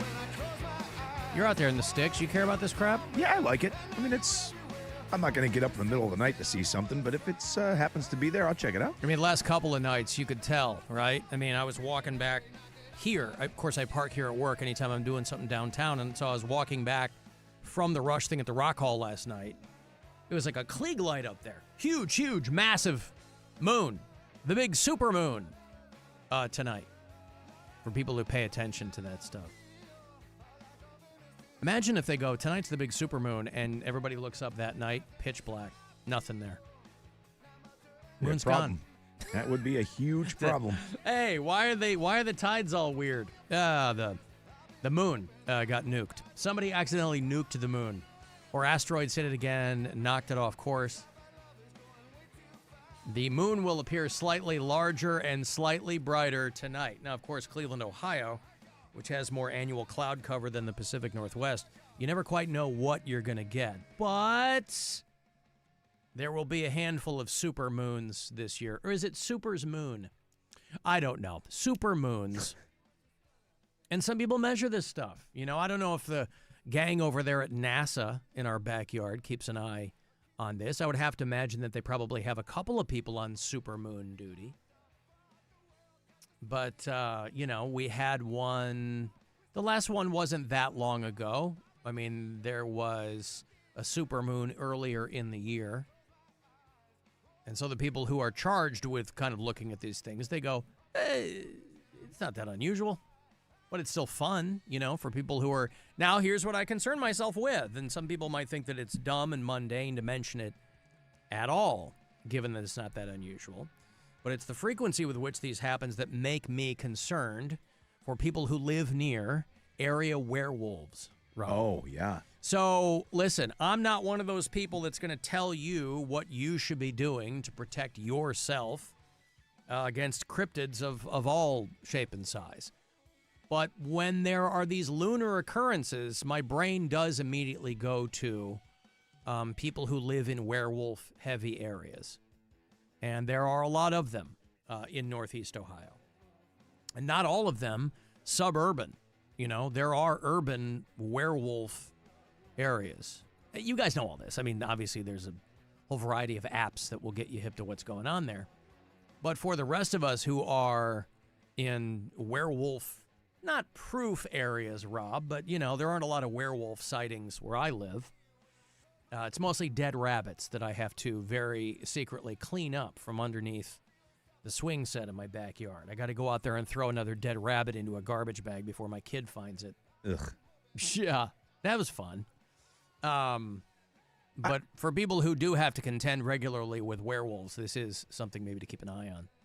Starting to have some issues with Eddie Vedder. How so? This whole Bob Dylan hat look thing he's got going on is stop.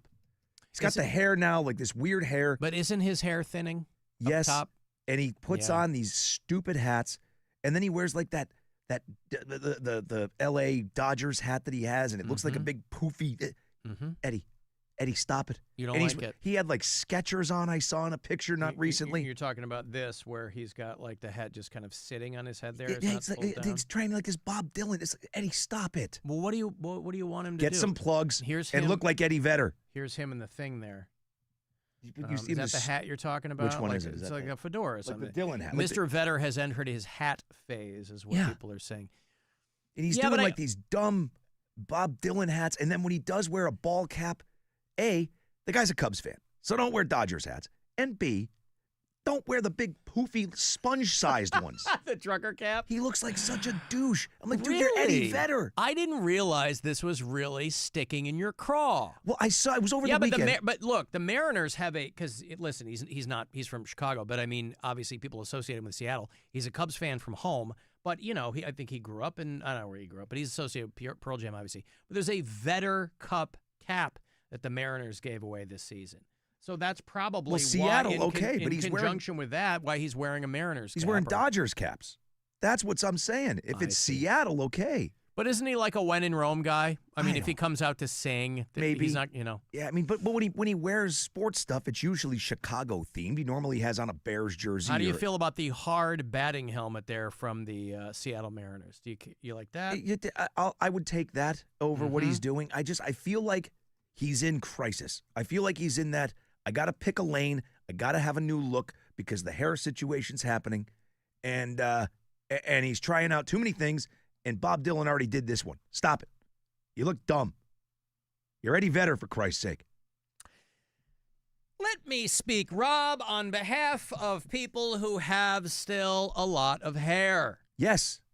Eddie Vedder should do whatever he needs to do to make himself feel better. It is, of course, after all, better to look good than to feel good. Mm-hmm. And he's a rock star. And if he's thin, you can't be a rock star with your hair thinning on top. You can't. You either got to shave it off. And the grunge guys, right?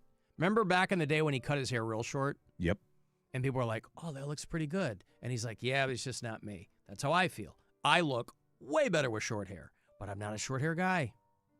And so I sacrifice, Rob. I break my own cardinal rule that it's better to look good than to feel good with that. Now, I'm not thinning, so I don't concern myself with caps. But if I were Eddie Vedder and I go, hey, man, like he's coloring his hair, right? He's a Gen X rock star. It's easy to not care about anything when you're 21. And you're jumping off the rafters, and you say, even flow. Yeah. But you're 60. Is he 60 already? He's got to be close. Eddie Vedder is 60. He will be 61 this Christmas. And he still wants to be Eddie Vedder. So be Eddie Vedder. He looks like Don't be Bob Dylan. He looks like he's had a bit of work done as well. He's starting to look like Jeff Tweedy. Yes. So I think that Eddie Vedder, when you say he's in crisis, I just think he's a guy that's like, I kind of want to look the same. The other guys in Pearl Jam, they've gone through their stuff, right? Stone Gossard, all those guys, they look very different. Yeah. I think Eddie's trying to look the same. But he's failing miserably. Well, says you, that's going to involve him wearing hats. Well, then wear a hat. He's wearing hats. Don't wear that hat. Would you like him to wear a fez? Like a Shriner? What would you like him to... He's not singer-songwritery Bob Dylan. That's not who Eddie Vedder is.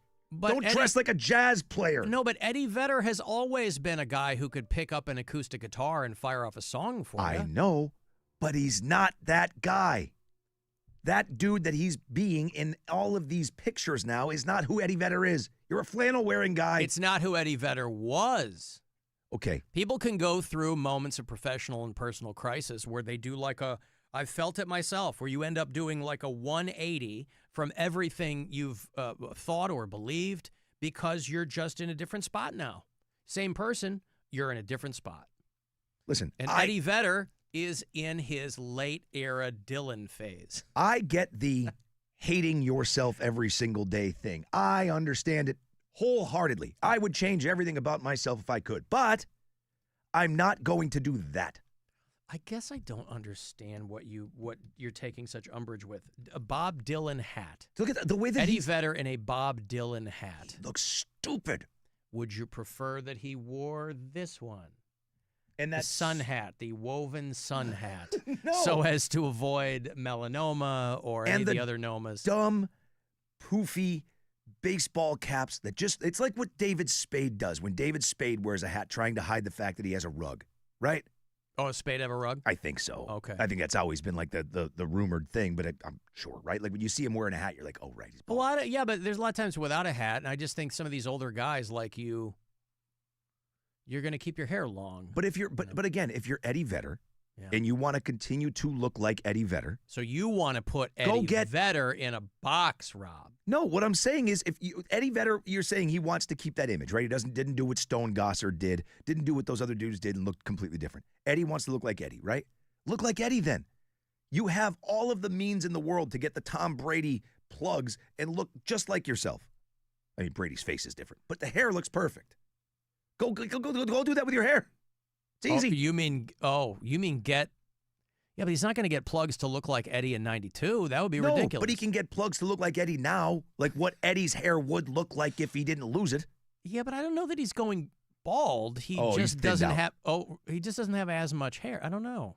The hat just irks me. Wow. You're Eddie Vedder. It's like an Amish type thing, that hat you're talking about. Dumb. It's like that flat top kind of... It's that hat, but then sometimes he wears the Dylan fedora. You're talking about that hat that Bob Dylan has on there, that kind of looks like a felt type thing he's wearing.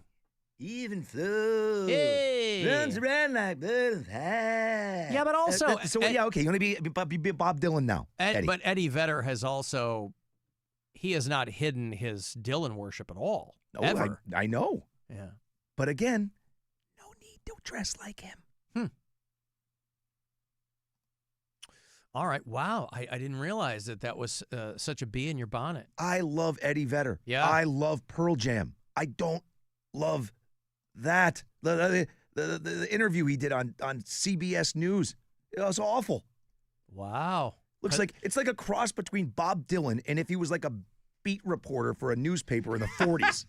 It's got a card in the band that says press. Yeah, right. Walk straight, Superman saves town.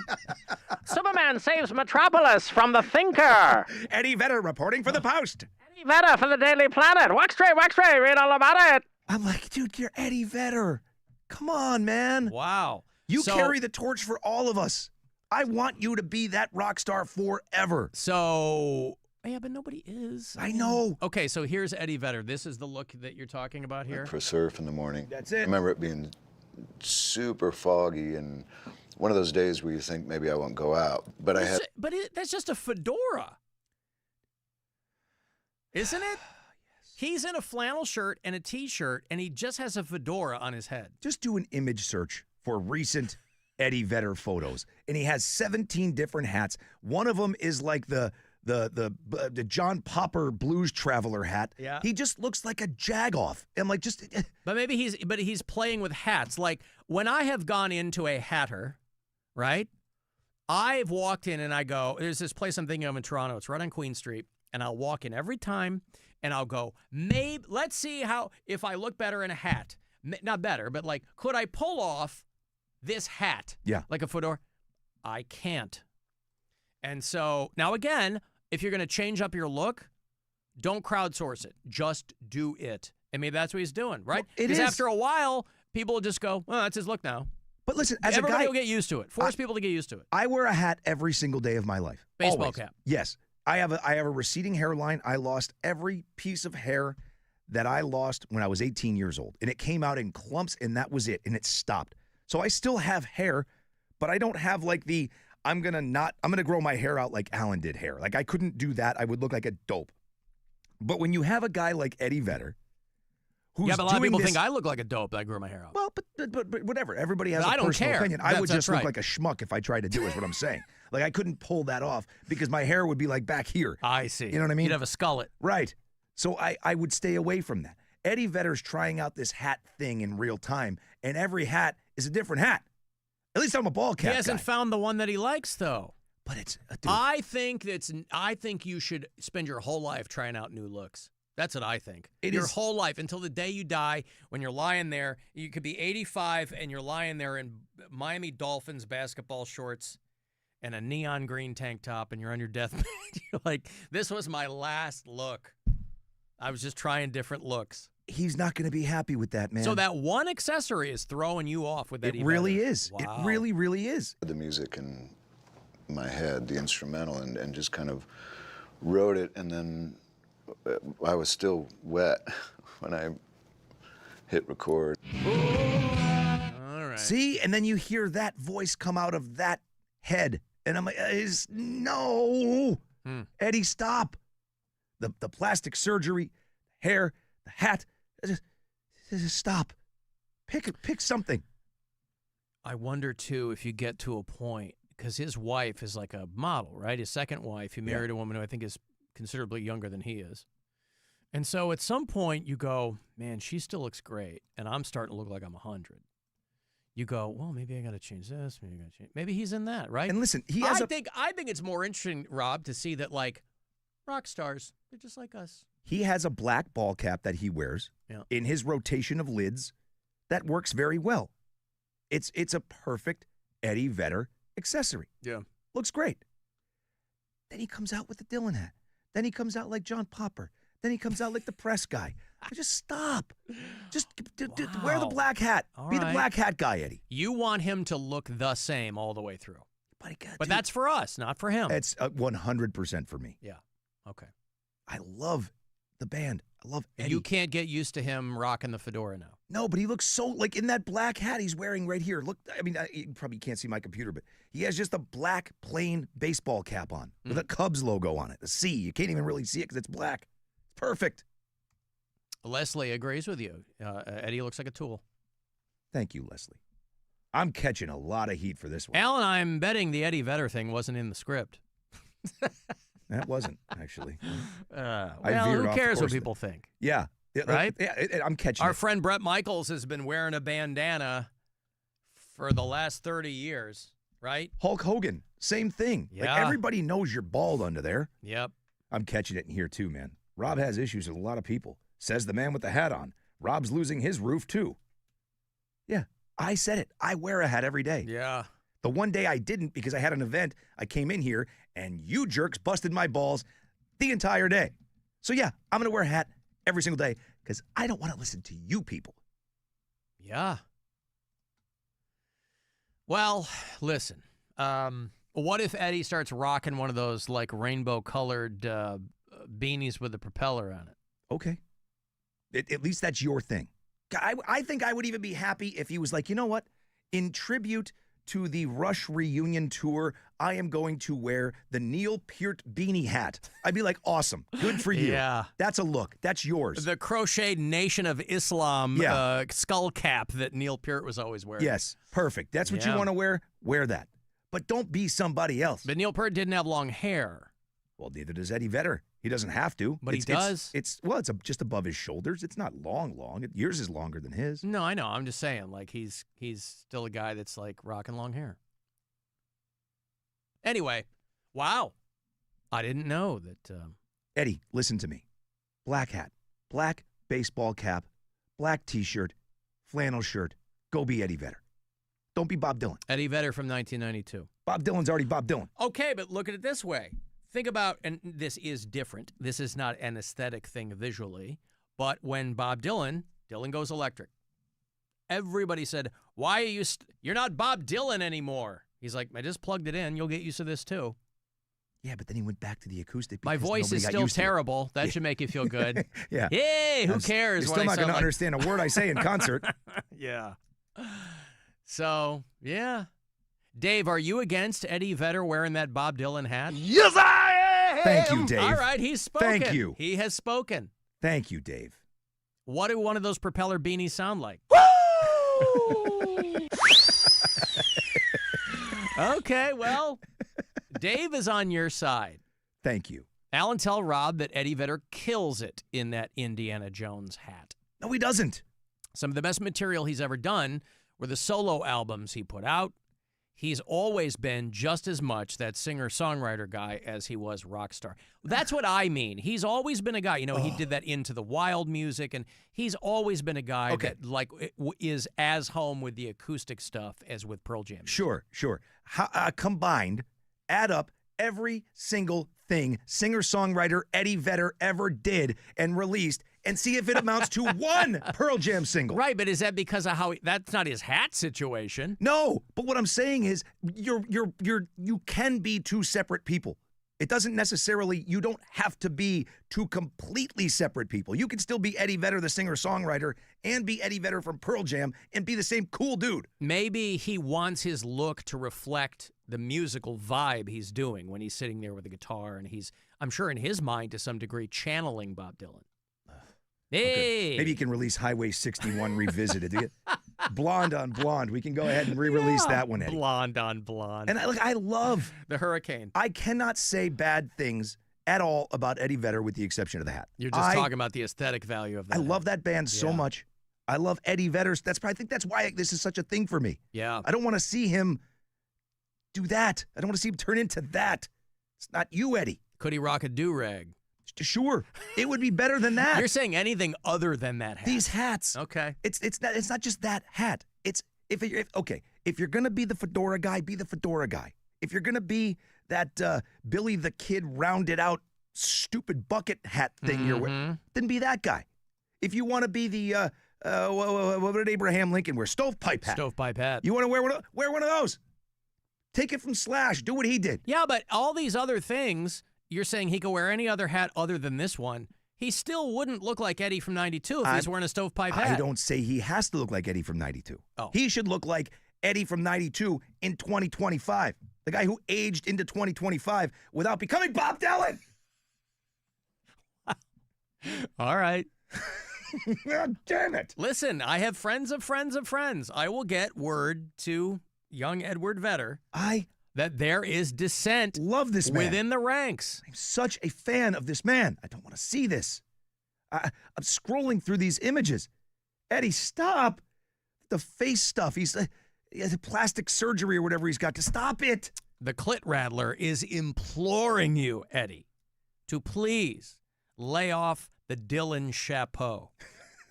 Whatever you do. Hey, comedian Adam Ray is on the road. He kind of blew up over the past few years from doing the Dr. Phil thing, but he's a very funny comic in his own right. He's playing the world-famous Agora next spring. The Adam Ray Tour will bring him here on Saturday, March the 28th. So you'll have these tickets for a minute. AXS.com if you want to buy them. If you want to win them, be caller 10 for Adam Ray next spring. Good luck. 216-578-1007 or 800-348-1007. It's the Alan Cox Show. On our free iHeartRadio app.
Sounds super excited to see you? Hey, what's up? Remember, he is a paid performer. As a broadcaster, he's real good. Alan Cox on 100.7 WMMS.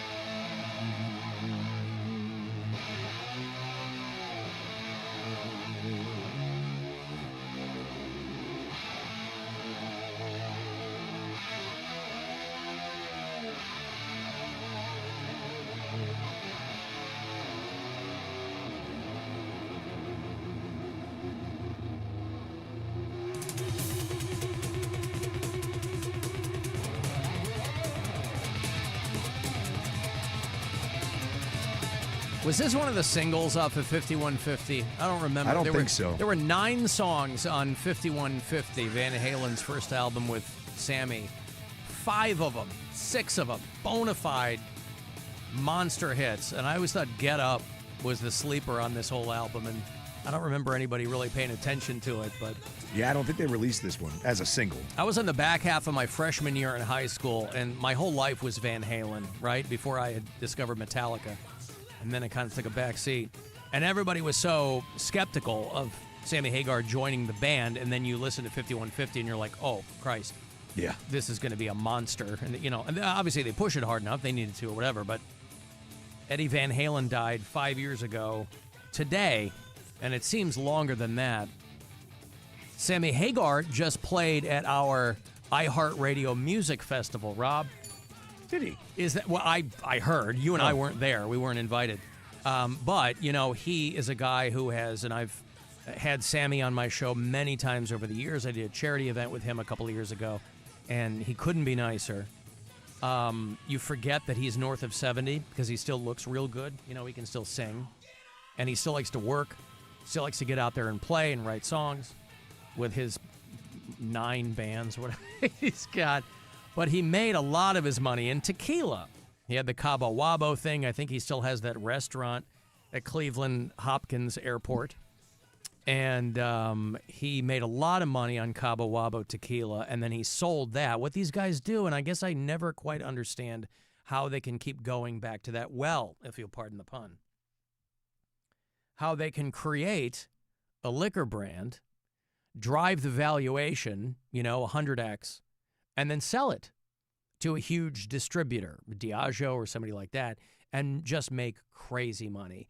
And then do it again. If you're like, this is Sammy Hagar's new tequila, you could go, yeah, but we got Sammy's old tequila right here. We bought Sammy's $1.5 billion. We got his old tequila. I don't understand, but they do it. They keep selling their tequila brands. The follow-up he had was one he had with Guy Fieri. Santo Tequila.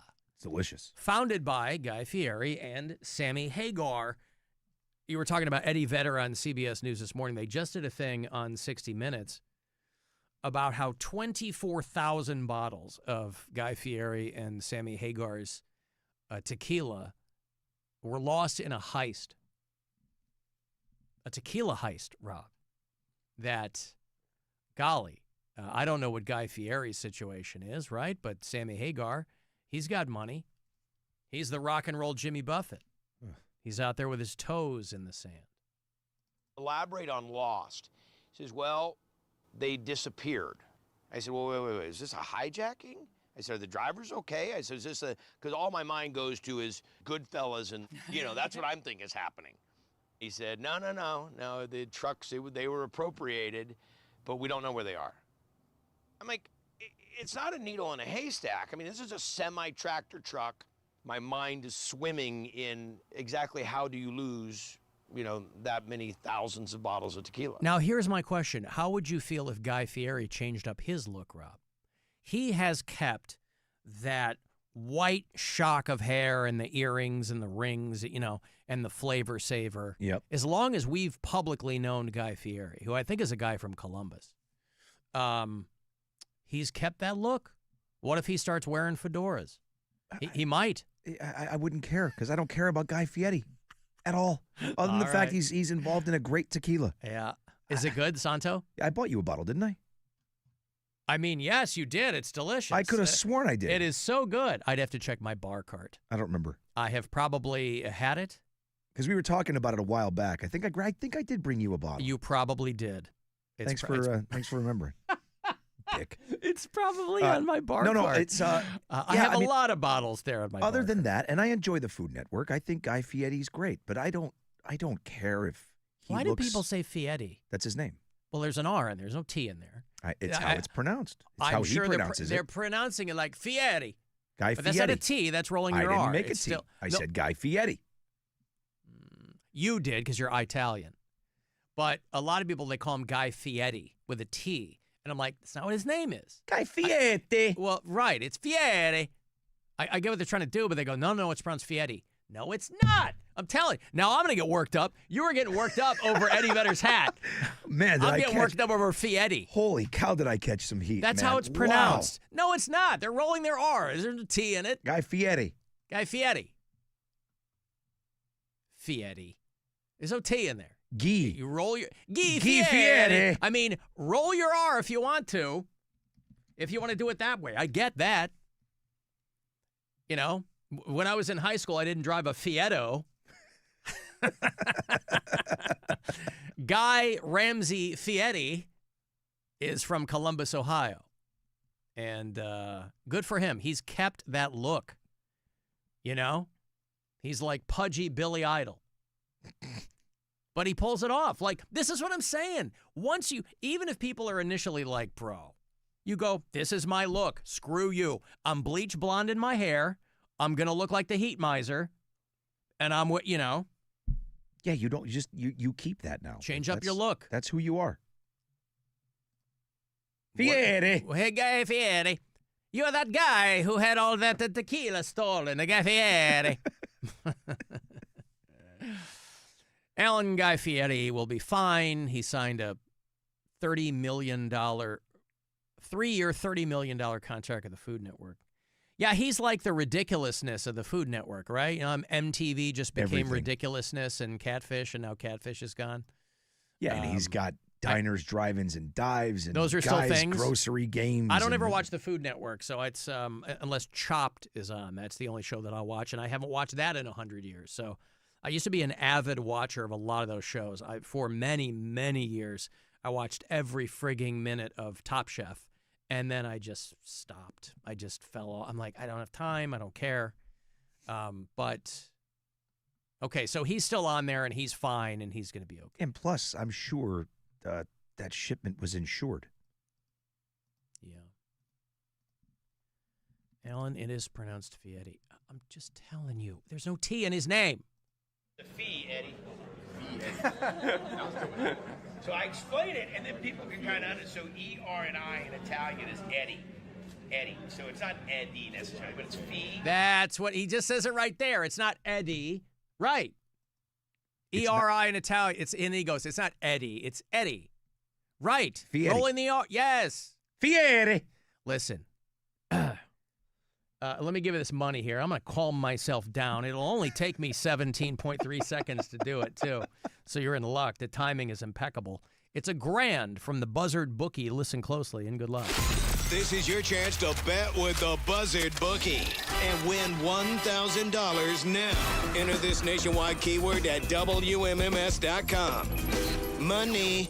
That's money. Enter it now at WMMS.com. Now, sure, Columbus, Guy Fieri's hometown, you go a little bit further south of that, and you're going to get to a town called Cincinnati, Ohio. And I only mention Cincinnati simply because they're the closest Wawa locations we have in the state of Ohio. I think they're the only Wawa stations in Ohio. You got to go to Indianapolis to get them anywhere west of Philly. And Wawa dropped the gobbler. We were talking to a woman at one of our live Guardians broadcasts, right? Who's here because her husband's from here or something, and she's been here a long time. But she's originally from Jersey. And I said, Wawa dropped the gobbler.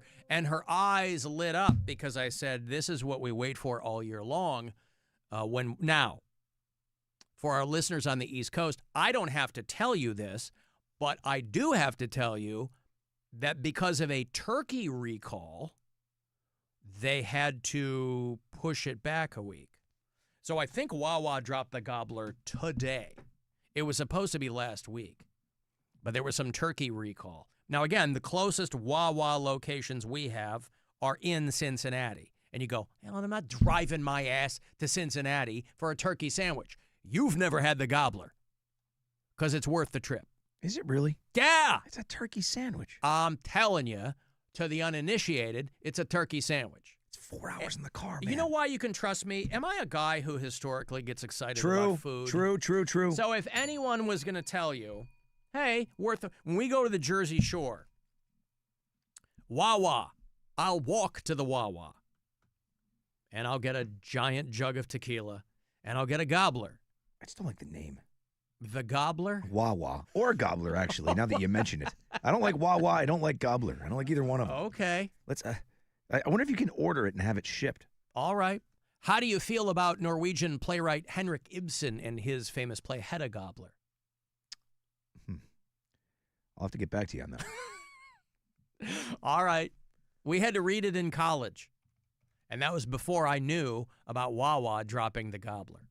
So now, when I want to make an old playwright class joke with some fellow alums, I go, hey, guys, Wawa drop the Hedda Gobbler. Hello? It's usually how it goes. Just like that. Exactly like that. So delayed by a week because of a turkey recall. There are people who will put Wawa Gobbler in their calendar. Really? And I am one of those people. I got to look this sandwich up, man. Now, again, it's not for everybody. But Is it like Thanksgiving on a bun? Yes. Okay. I mean, I've had these sandwiches before. That's why I'm. You can get it however you like, but when it's hot turkey season, Rob. Mm-hmm. And again, I'm not somebody who likes gooey, messy, food items that often, but I'm telling you, the Wawa Gobbler, you got a hoagie roll, hot turkey. Yeah. There's stuffing on it. There's cranberry sauce. I happen to like Thanksgiving food. Me too. A lot of people don't. My wife can't stand it. So like Thanksgiving, some people want nothing to do with that food, right? I like Thanksgiving food. It's simple. I know people zhuzh it up. I'm just saying that fundamentally, turkey, cranberries, vegetables, stuffing, it's all good. So do you eat it hot or is it a cold sandwich? It is hot. It's a hot sandwich. But you could probably tell them, if you were a psychopath, hey, could I get a cold gobbler? Well, I only ask because you don't want turkey or cranberry sauce to be hot. You gonna eat hot cranberry sauce, or do you put that on after it's hot? It's the hot turkey. Uh-huh. The cranberry sauce. Yeah. I think they put gravy on the turkey. Yeah, that's what it says. Yeah. No potatoes? Listen, some stuffing? Yeah, I'm not going to go crazy. You can get a cold gobbler, but that's the deli meat instead of them carving off that turkey. Sure. Carving off that hot bird. Yeah. And it looks like you can also have it served over a bed of mac and cheese. That's the gobbler bowl. The gobbler. Oh, okay. The gobbler sandwich is what I'm talking about. If you walk in and go, give me a gobbler, they're going to hand you the sandwich. The bowl is when you get I think it's mac and cheese. I think you're right. Okay. All right. I was just looking at the options here. Or for people who are like, I think mashed potatoes are somewhere in there. Obviously, I'm not getting that on a sandwich. Yeah, and I've had these Thanksgiving sandwiches before. That's why I'm so intrigued by why this one is so good. But I'm not adverse to driving to try something. I would, maybe I'll take a trip. Probably and not. By the way, as with any mass-produced food item, you're going to get mixed results. I've had people tell me, that's a bunch of bull honky. Uh-huh. That's exactly what I'm paraphrasing. I still think the cranberry sauce should go on cold. You could probably ask for it last. Feels weird. Hey, please put that on. Could I get that as a side? Hot cranberry. And then you could, some people are averse to hot fruit. Yeah. They don't like a warm berry pie. Now, I do, depending on what I'm doing with it. But, this time of year, for it to be delayed a week. It looks fantastic. It's a good-looking sandwich. I'm not going to, I'm with you. I'm interested. Yeah. They have a sandwich. A lot of places, they all have their own version, right? I think Get-Go has a sandwich called the Pilgrim. But pretenders to the throne, if you will. Alan, you go out of your way to pronounce Chiefs with a V, and you can't roll your tongue a little bit, you douche. That's what I'm saying. I'm rolling my tongue. Yes, you are. Guy Fieri, I'm rolling my tongue. Brrr. People are saying that there's a T. No, even he says that. I'm a big tongue roller. If you know anything about me. Bureau Chiefs, correct? Right? What's the plural of roof? Roofs. Roofs. What's the plural of chef? Chefs. Like goat cheese. I prefer Chiefs. And yes, I'll roll my tongue. I mean, at some point you do get into cultural appropriation, but you take my point.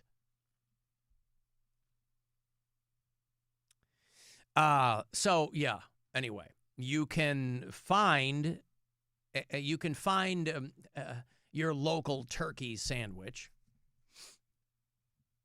And find a reasonable facsimile. People go, it's pretty much the same. Is it? Pretty much the same is not instilling me with confidence. And even if it is, with respect, even if it is that what you go out looking for? See, it all comes down to hey, this is pretty much like what you wanted. Is it? It all comes down to having that moist turkey, man. Yeah! Gotta have it moist. If it's dry, it's a trash sandwich. Doesn't matter how much gravy you put on it. 438. That is going to come in handy. Uh-huh. Yeah, everybody said me, oh, they got the same here. They got the same here. No, they don't. They don't. Unless that place has got a sign above the door that says Wawa, they don't have the same. You're wasting your time, Alan. Just go here. I don't want to go there. I know these places exist. I know they have some rip-off turkey sandwich. I'm a citizen of the world. I know. But nobody, have you ever heard people use the phrase, hey, so-and-so dropped the turkey Rito? No. Anyway, I've got to take a break. Look at this. I'm getting ahead of myself here. Alan, I can't get Fieri in Cincinnati out of my head. Yeah, well, that's where the Wawa is, and I've connected the two, but otherwise they have no connection, I don't think. Now, when I was a kid, my grandfather killed that Thanksgiving turkey himself. I ate so many shotgun pellets. Well, yeah, you got to get the buckshot out of your bird. I mean, if you're going to, my neighborhood this time of year, and I assume it's some kind of guerrilla marketing, how many turkeys I see this time of year in my neighborhood. It's not only the deer, Rob, it's also the turkeys.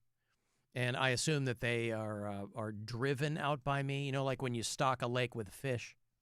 I assume that they're doing that. They're just releasing turkeys into the wild because we're coming up on Thanksgiving. Well, you surely don't want to eat wild turkey. Like you get those drink wild turkey. That's exactly what you do. I'm not going to eat it. The wild one is gamey. It's gross. Yeah. Plus, you're never going to get all the pellets out. Right.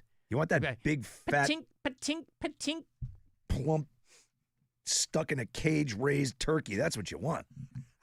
Loaded up with all kinds of medications, yes, antibiotics, steroids. One of those ones with pecs. Yeah, right. That they pardon on the White House lawn. Well, how many turkeys did you get this year? One. It's 47 pounds. Yep.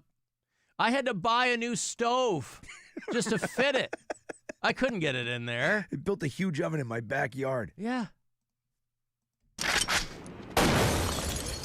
Get out there in my neighborhood. I'll show you what's up. Thanksgiving's my favorite favorite holiday. I'm out there on holiday, the shoulder. What's that? Thanksgiving is my favorite holiday. I cannot wait. I love Thanksgiving. Love the food. Love everything about it. No presents. Just dinner with your family. Yeah. Love it. Yeah, pretty good. All right, let me take this break here. 35192. Want to send me a text for anything? Go to WMMS.com. We're going to get you to that Rush show. Rob and I were at the thing at the Rock Hall last night where they announced, yes, we are doing 7 cities. Cleveland is on that list, of course. And so we'll have tickets for you. WMMS.com for all that information, and we'll be back. The Alan Cox Show. On 100.7 W.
The Alan Cox Show. Eat that, you piece of crap. 216-578-1007 or 1-800-348-1007.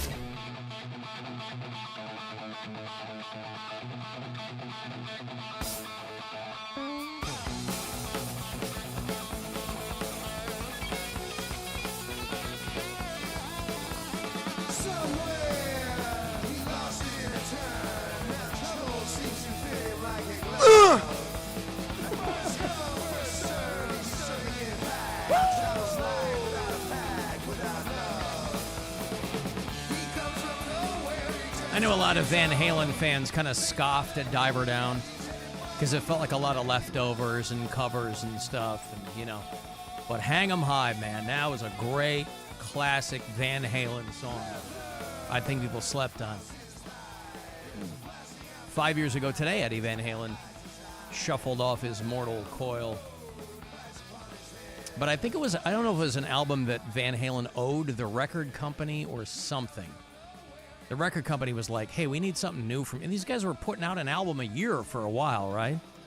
And they threw a bunch of stuff together, and it was Diver Down. I liked it a lot. But there were some Van Halen fans who were like, the hell is this? Because, like, Oh Pretty Woman was a cover, and Dancing in the Street was a cover, and, But there was some really good Eddie Van Halen guitar work on that album. And, of course, I think David Lee Roth is a fan of that album. Yes, I am! All right, good. Well, He's some of his... a fan of anything he was on. Yeah. Yeah! Yeah, that's true. Cavaliers, by the way, preseason tomorrow night on MMS. Fresh off the end of the Guardian season, there's always, if we're lucky, there's a little bit of overlap there. Bulls are in town tomorrow night for the first preseason game. And then the Cavs will go to Chicago to play them. Turnabout is fair play on Thursday night at the United Center. But tomorrow night, 7 o'clock, Bulls, Cavs on your FM home for Cleveland Cavaliers. Basketball 100.7 WMMS. And I'll be, I heard pretty well with the, where are all my Cavaliers songs? There we go. Get people in the mood. That's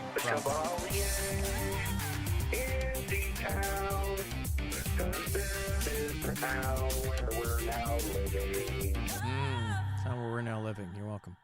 By the way, somebody emailed me. We were talking a while ago about band names, right? And I will sometimes dig into the one that I've compiled over the years, just dumb crap that I've written. But some people will send me theirs as well. And I got an email from Andrew. And there's some good ones in here, by the way. Not all of them, but that's true of my list, too, when you have that many. But I always think of people who are starting a band. I have to think, even if it's not really the case anymore, because you can just do stuff in your basement and throw it to SoundCloud, I am always heartened when I see kids that are just grimy and grungy and trying to put a band together. There were a group of kids at this Rush thing last night, and for the most part, it was not like an event where you were going to see a bunch of scrubs. But there were these kids there that were like long T-shirts, black T-shirts, long hair. I was like, thank God those kids are here. Yep. Wearing Rush shirts, right? So Andrew sends me a list of band names. A couple of them jumped out that I like. Umbilical Swords. We didn't start the dryer. Listen, wordplay does not a quality band name make, but you never know what you'll stumble onto that somebody else will hear and go, oh, my God, that's not bad. Flock of Kegels. I like that. Yeah, that one's pretty good. I like that. Mm-hmm. The Vomits. Somebody has to be. It's got to be there. Yeah. The Bottom Lips. Crotch Snot. How do you feel about that? Anyway, Thank you, Andrew. Appreciate that.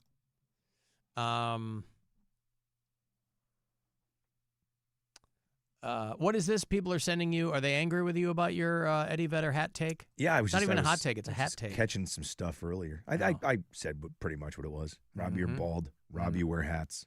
I see. Yeah, but that's not. They're not telling you anything you don't know. That was kind of part and parcel of the whole comment, right? Well, they are, because I'm not bald. Just I was balding, receding. I see. I still have some hair. Speaking of bald, Young Timothy Misny Esquire will make his triumphant return to the show on Friday. We haven't had him on the show in quite some time, but he's always a guy who's got a lot of irons in the fire, legal and otherwise. And I happened to run into him at Mike Polk's wedding a couple of weekends, which was a really star-studded event. And then me. And so, but it was good to catch up with him for a couple of minutes. He's always a busy guy, you know. You'll wait a while if you're at a public function. This wasn't a public function, but a lot of people there. But you'll wait a while if Timothy Misny is at a function because everybody wants to talk to that guy. And so I said, you should come back on. We'll chop it up. And so he'll be in on Friday. And maybe I'll just whip a bunch of Lindy corn at him. That'll be my first question. Hey, is there has to be some kind of, I assume in the legal community, there are people who all know each other, you know? I don't know if people at his level go to conventions.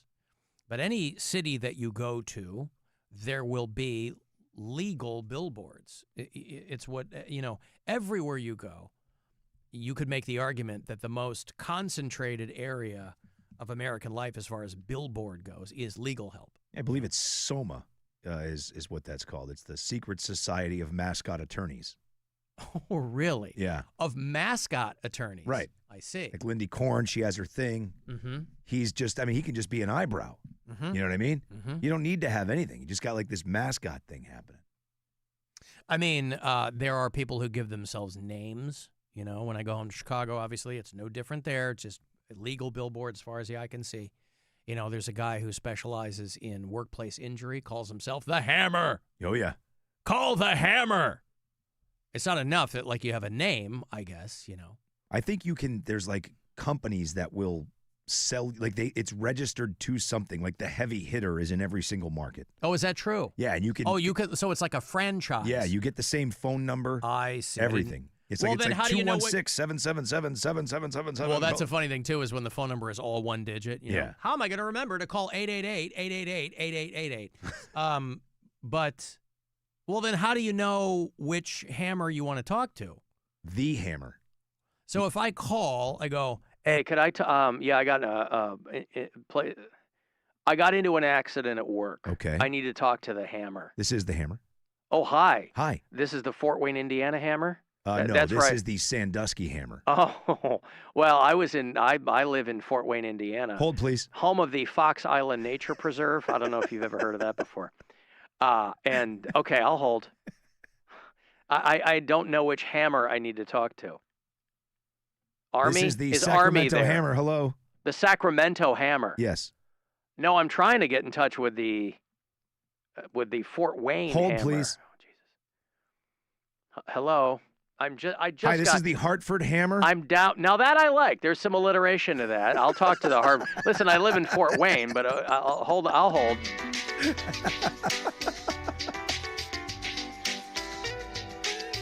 The Hartford Hammer is what you said? Yes, the Hartford I Hammer. guess, do you do any work? Are you licensed to practice in the state of Indiana? No, only in Connecticut.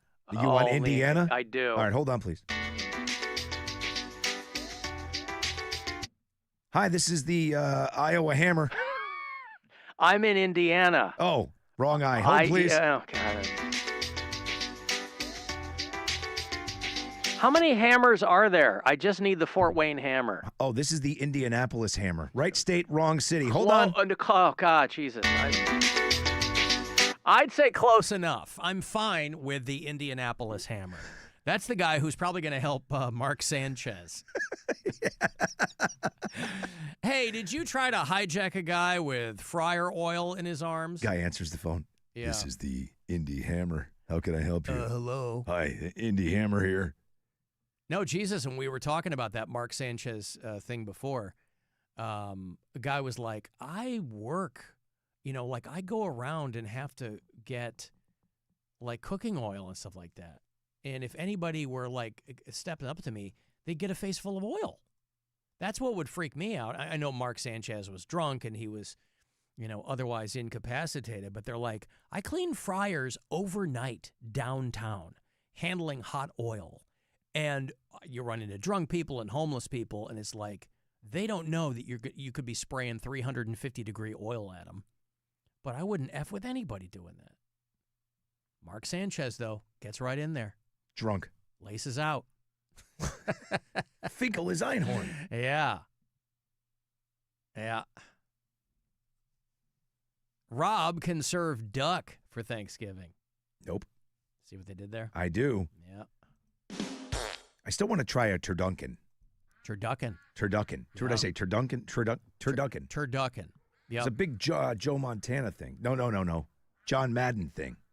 He would talk about that every year. I never had one. It's a duck stuffed with turds. I think that's what it is, right? It's a very, very acquired taste. Inside of a turkey, yeah. Right. Yeah. If you're into coprophagia, as it were, you'll have a great, great Thanksgiving. I do love duck. Just not those ducks. Well, it can be oily. Duck is a gamble, depending on where you get it. It can be a gamble. I'm not prone to making that gamble. I'm okay with no duck. You don't like duck? Alan, Rob's whole thing with the Eddie Vedder hats cut you off, warning people against werewolves. I don't know that did cut me off. I think my werewolf discussion had come to a logical conclusion, by the way, which is simply that with the supermoon, full moons last night, night before, the supermoon set for tomorrow night, I was merely pointing out that the people I'm most concerned about are not, budding astronomers or people at NASA. People I'm most concerned about are the people who are in werewolf-heavy areas. I don't know where the hot zips are for that, but they are around. What's Staten Island, right? Isn't that where they all are in... You're thinking of vampires. Yeah, but isn't there a huge werewolf population there, too? Oh, is there a big contingent there at Staten Island? I think they had the fights in the front yard, remember? Right, yes, werewolves. Tucson, Arizona. Tucson, Arizona. Yes, very good. Thank you. Up. Pat. Yeah. So, listen, werewolves, yes, just be careful. And if you want to listen to us on the iHeartRadio app, that's how you consume this. Yeah, keep in mind you can always leave us messages. Hey, Alan. Rob. I was just wondering, after listening to the podcast from Friday with Brian's rendition of Lion Eyes, I was wondering, what are your thoughts on why there were so many songs referring to eyes in the 70s and 80s? Like Lion Eyes, Tiger Eyes? I just don't understand it. Was there a Bear Eyes? I'm not sure. You get what he's doing. Yeah, you get what he's doing there, Rob. Mm-hmm. He's talking about Brian singing Lion Eyes and Bear Eyes. It was Lying Eyes. Lion Eyes. Lie from Eagles. Lying Eyes. That was what Brian sang us last week. One of the songs that he sang us last week was Lion Eyes from Brian the Eagles. You can't hide those lion eyes, and your smile is a thin disguise. I thought by now you'd realize, but there ain't no way to hide those lion eyes. Beautiful. I'll tell you what, if I were able to send that to Henley and Company, I bet they would consider that an appropriate homage. But yeah, listen, a lot of songs about eyes. It's not genre or time specific. Genre. Listen, eyes are what? The windows to the soul, Rob, right? Betty Davis Eyes. Remember Kim Carnes had her one massive hit with the song called Betty Davis Eyes. I still don't know what the hell that means. It was on the radio every 4 seconds when I was younger. She's got Betty Davis Eyes. Our friend William Broad had a big hit with Eyes Without a Face. Remember Jeff Healey? Remember the late Jeff Healey? Mm-hmm. This is a blind guitarist. He had a song called Angel Eyes. That was his one big hit. So tonight I lie. But he's dead, yeah, Jeff Healey. Yeah. The Jeff Healey band was a big deal for a while because he was a white guy. You kind of couldn't tell, but he was blind. And then the more people learned, they'd be like, oh, my God, this guy, he was a great guitar player. A lot of songs about it. The Who covered a Limp Bizkit song called Behind Blue Eyes. You might remember that? Yep. In Your Eyes, Peter Gabriel. In Your Eyes, yes. It's a fantastic song. Now, the 70s did have a lot of songs about eyes. Yep. There was Dr. Hook. Remember Dr. Hook? It was a lot of songs about, like, you were the tail end of free love. you were in a lot of hookup singles bars, just trying to find somebody who loved pina coladas and Sexy Eyes. Remember Sexy Eyes? Oh, yeah. Dr. Hook. Weren't they called the Medicine Show or something? They were dancing across the floor, turning, moving back and forth. They were loving. This guy's in the club or the bar and he's feeling lonely. Well, another lonely night for him. But he saw some sexy eyes. I looked up. What did I see? Sexy eyes. Across the floor, got me wanting more. Sexy eyes. Sexy eyes. Sexy eyes. Now, if you were to quote that song to someone, they probably have no idea what the hell you were talking about. There's that most beautiful 70s song about eyes and Cross-Eyed Mary. Jethro Tull. Just a beautiful song about eyes. What about Cotton-Eyed Joe? Oh, yes. Right? Yes. Nobody knew where this guy came from, and nobody knew where he ran off to. Yeah. But he was a Cotton-Eyed Joe. And so, what about Bunny Eyes? I had some dead ones in my backyard. I had to put them into, and they were still in the animal's head. Poor the whole animal was dead, I should say, not just the eyes. But did you watch Bad Bunny on SNL? I did not. Bad Bunny was the host and musical guest there for the 51st season premiere of Saturday Night Live. And, of course, he's been in the news because there are people screaming and whining about Bad Bunny being the Super Bowl halftime show artist, and so he was talking about that in his monologue on SNL. I'm doing the Super Bowl halftime show. I'm very happy. I'm very happy, and I think everyone is happy about it. Even Fox News. Bad Bunny is my favorite musician, and he should be the next president. See, a little supercut action with him. How about that? Bad Bunny. I don't know this guy's music. I've seen him more in movies than I've heard him sing. But for the people screaming, you've probably seen the meme by now. Hold on, dude. For the people who are screaming that it's disrespectful to have someone who is not an American citizen hosting the Super Bowl halftime show. He's, of course, Puerto Rican, which means he is the only American citizen in a long line of Super Bowl halftime performers who have not been, as though that matters. But I guess to some people, that is the height of something. I don't know. But Bad Bunny, there's no way you're going to do SNL and then not talk about it. And so he did. Now, I didn't watch that episode. I'll have to go back and catch it. I'm going to try to get back on the SNL wagon. I was on for a long time when everybody else had bailed, and then I finally bailed. But I'm interested to see some of the new people that are in, see how they're doing it. Private Eyes by Hall & Oates. Yes. Yes. Eyes Without a Face. Yes. Of course. Staying Alive. Staying Alive. They're playing fast and loose there with the... Brown-eyed girl. Yeah, all right, man. There's no D, just brown-eyed I know girl. what they're talking about. Yeah, man. Brown-eyed girl. Yeah. I mean, I don't mind it. Hey, you want to talk about bands that don't have many original members left, or at least the singer's gone? How about Pearl Jam? Queensryche. We were talking about Pearl Jam. Jeff Tate, very acrimonious split years ago. Jeff Tate leaving to do his own thing, and the other guy's still out there. Queensryche touring this fall with Accept, another band, somebody else fronting. Udo Dirkschneider left a long time ago to do his own thing. But both bands are on the Volume and Vengeance tour. That'd be good. It's a Saturday. It's November the 15th, about a month away, out at MGM Northfield Park. Ticketmaster.com's got all the details for you. But doing all those classic Queensryche songs with Accept. Caller 10, these are for you. Good luck. 216-578-1007 or 800-348-3776. 1007. The Alan Cox Show. On our free iHeartRadio app and your favorite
network, iHeart. Follow Heavyweight and start listening on the free iHeartRadio app today. Ozempic is expensive. Want to really lose your appetite? You've come to the right place. It's the Alan Cox Show on 100.7 WMMS.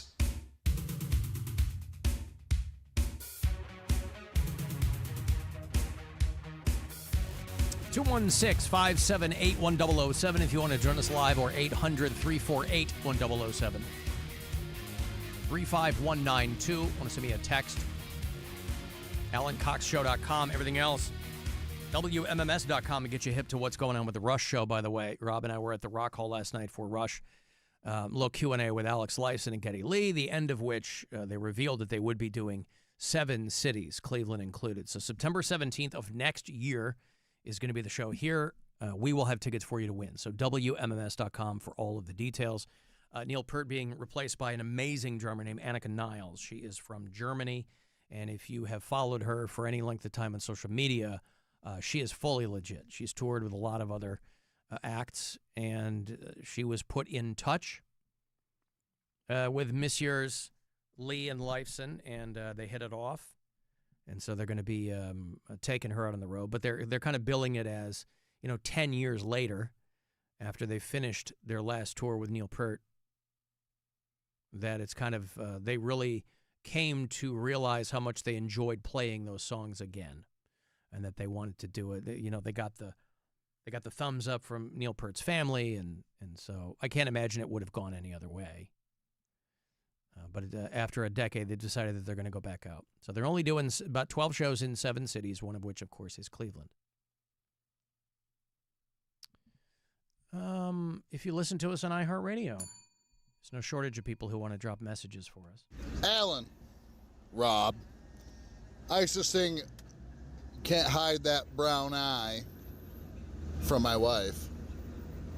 It was the greatest time ever. We'd run around the house naked, chase each other. It was the greatest. And then I ended up that she cheated on me. So, in the end, I guess she was hiding those lying eyes.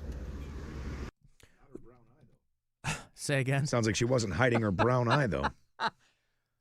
Would you ever chase your woman naked around the house? Hells no. No. That's a lot of flopping. That's not. No need. I mean, listen, ladies, do what you want. I'm not chasing anybody naked around the house. In any kind of, you do you, but just the visual of that alone. And he's singing a Eagles parody to her. Sure, she was so happy about that. Well, listen, sounds like it was with her consent. No, I love when he sings about my brown eye. That's so great. He chases me naked So around the house. nice. We're both naked. Well, he starts out naked. I start out fully clothed, and then he'll occasionally catch up to me and remove an article, and then I'll keep running. And it's like a strip race. So much fun. It's a lot of fun. I Well, love listen, him. it's still it went south for him. That sucks. Speaking of running, I mentioned on Friday they were doing the Taco Bell 50K there in Denver, 31 miles, but it involved mandatory stops at 10 area Taco Bells along the way, where you had to order and eat Taco Bell. And one woman posted some of her recap Taco Bell online. 50K. We're going to eat 9 meals of Taco Bell while we run 31 miles, starting with this taco at 7 a.m. Cheers. I'm scared. And we're going. Fall down. Only 30 to go. Now, mind you, it's not people who eat a lot of Taco Bell running a 50K. It's people who run 50Ks eating a lot of Taco Bell. Right. And so these are people who are in runner's shape, and they probably didn't eat anything. I don't know. Maybe they carb loaded. There's plenty of that in Taco Bell food, so maybe it worked out for them. But for It's the 7 most a.m. part, I'm having my first taco. It's 7:05. I'm having my first bout of bowel distress. yeah, well, that's the thing. Oh. How did that go down? But by all accounts, I think the people who took part in it had a pretty good time. How long does that video go all the way to the end? Let me see. Yeah, I'll show you some more. Yeah, sure. We run 31 miles, starting with this taco. cheesy roll-up that has been in my belt for the past 5 miles. Just as bad as you think it would be. All 25, tonight's Taco Bell. There's one where you don't have to eat, so we're making it this one. We're eating Nerds Clusters instead. Because guess what? Mile 30! Yeah, they went to the very end, and she won the. I don't know if she won the whole thing. I think it's just a matter of if you finish, probably with your running shorts intact, unmolested. Seriously, I mean, how do you win? Everybody that doesn't crap their pants wins, or do you get a medal? Yeah, there were probably a handful of people who were running into gastrointestinal distress. So yeah, a lot of people are posting about it.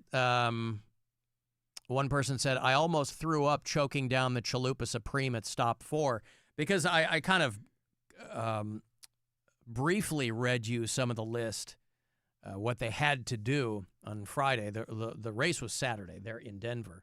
And it specified what you had to eat. They're like, if you get a drink, that doesn't count as food. You got to do this and this and this. So they're really kind of trying to load it in their favor in trying to get people to empty their bowels. I mean, people crap themselves in regular marathons. That's what I'm saying, yeah.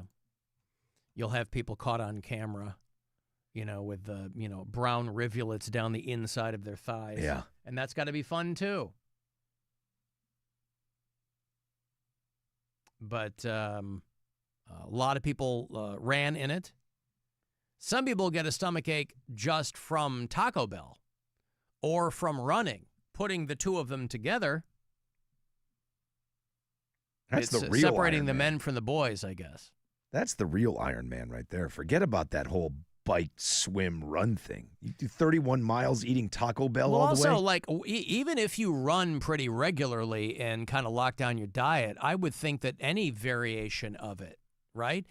Pick any place like that and then make somebody eat their food. It's not even an indictment of Taco Bell. It's just them going, yeah, this is different than what I normally eat, and I'm running, Oh, for sure. Yeah. Yeah, you go to any place you don't normally eat, that's going to be an issue. I worked next to one of the Taco Bells on the route. My coworkers and I were very confused because we didn't know what was going on, and we saw so many people running with Taco Bell bags. This is the thing, too. They never give, right? Somebody else comes up with it, but they don't tell the locations about it. This happens all the time in our business, where we'll have an appearance booked, and so the people who've booked us have told us, but they haven't informed the place. Right. Or they informed someone at the place that's just not, but they didn't disseminate that information to their staff. Happens And every so time. We'll get there, and the manager will be like, I didn't even know you guys were coming. Yeah. It's like, yeah, well, I guess, somebody on that end didn't tell somebody else. When it would be, I know it's more work, but it's also like, it would be a lot more fun if, like, all the Taco Bell locations were, like, in on it, I don't know. Maybe the person who comes up with dumb crap like this is like, if I get them involved, they're going to want X, Y, and Z. There's going to be stuff we can't do. If you're doing some DIY dumb run like this. Forgiveness instead of permission. Yeah, why not? But for a lot of people, they just couldn't get their heads around how you could, Somebody said, I accidentally ate too much one time before a 5K, and I wanted to die from stomach cramps. So I'm not even sure how running 31 miles and eating Taco Bell. Of course, for a lot of those runners are, if they're just getting like a Chalupa Supreme, it's a lot of tortilla, a lot of carbs. It's like they're probably, burning a lot of that off anyway. Or you get to the end and you swallowing bean burritos. and you pooped. But imagine, by the way, the people who also don't know about the run, they just want Taco Bell. So they pull up and there's like an hour-long wait to get food. Yeah, I'm not going to this. Everyone's on foot. Yeah, so like the only customers you're going to have for those 10 locations are these dumb runners. So yeah, it happened. They finished the Taco Bell 50K there in Denver on Saturday. I've got money here for you. It's $1,000, courtesy of the Buzzard Bookie. For the foreseeable future, you are going to have a lot of chances to win this money. About 30 past every hour, most of the day. So last couple of keywords are here on this show. Last one for today is right here, so listen closely and good luck. This is your chance to bet with the Buzzard Bookie and win $1,000 now. Enter this nationwide keyword at WMMS.com. Deposit. That's deposit. Enter it now at WMMS.com.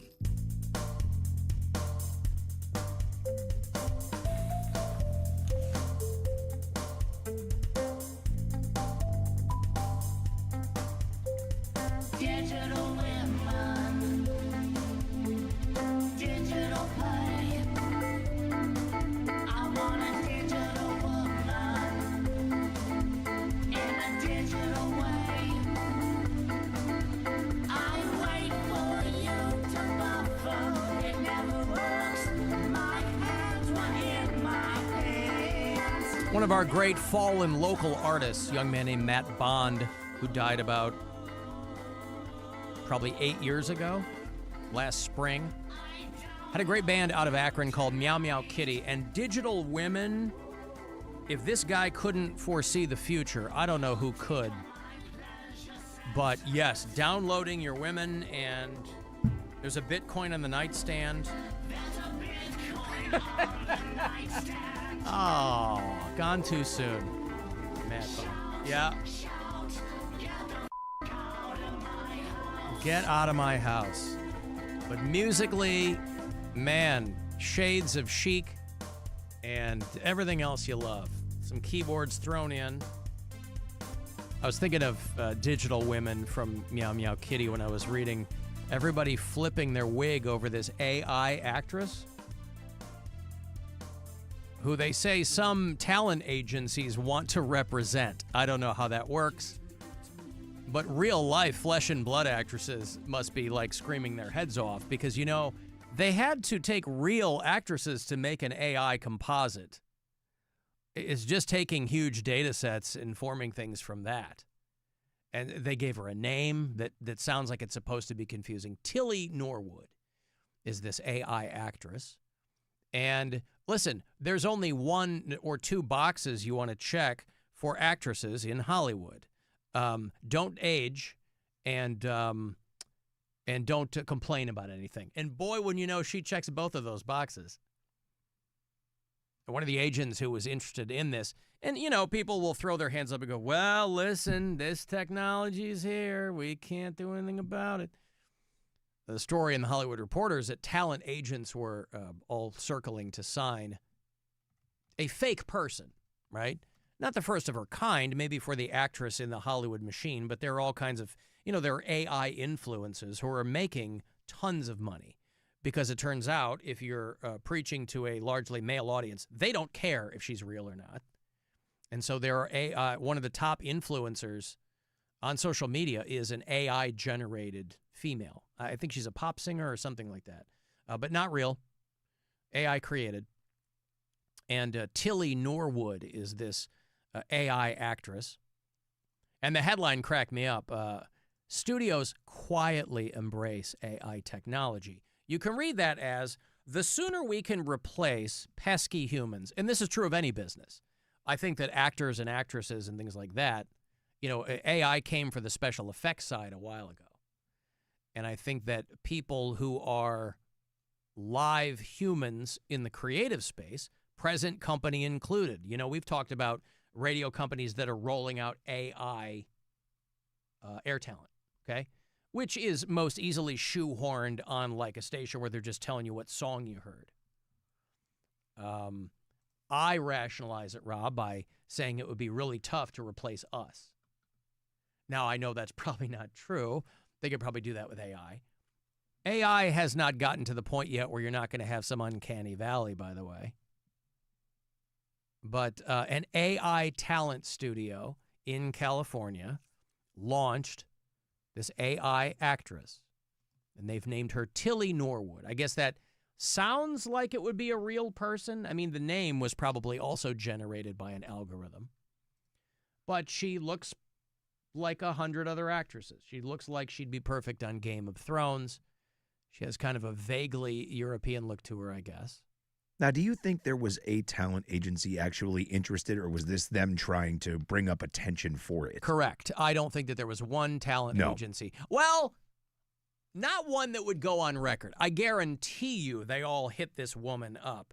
The woman's name is Aline van der Velden. She is the CEO of what she calls an AI-focused production company. And if you're on that side of it, you're going to want to see how far you can get. And so she launched an AI talent studio. Yeah, so this woman is a very small fish in an otherwise pretty large pond, and this is a great way to get your name out there. Right. That talent agents were looking to sign this, which I assume means the woman running the studio would get the lion's share of the money. However, I don't think that the talent agents have been doing it. I guarantee you she's gotten calls from the big agencies. And they all say the same thing, right? Because they really, out of the gate, don't want people freaking out about AI. So they'll make something up. Oh, this isn't about replacing humans. This is about supporting humans in their endeavors, right? It's not going to make your job obsolete. It's going to be there to help you do your job better. It's all nonsense. It's all made up. Every sector of business, the faster they can get rid of people with AI, the happier they'll be.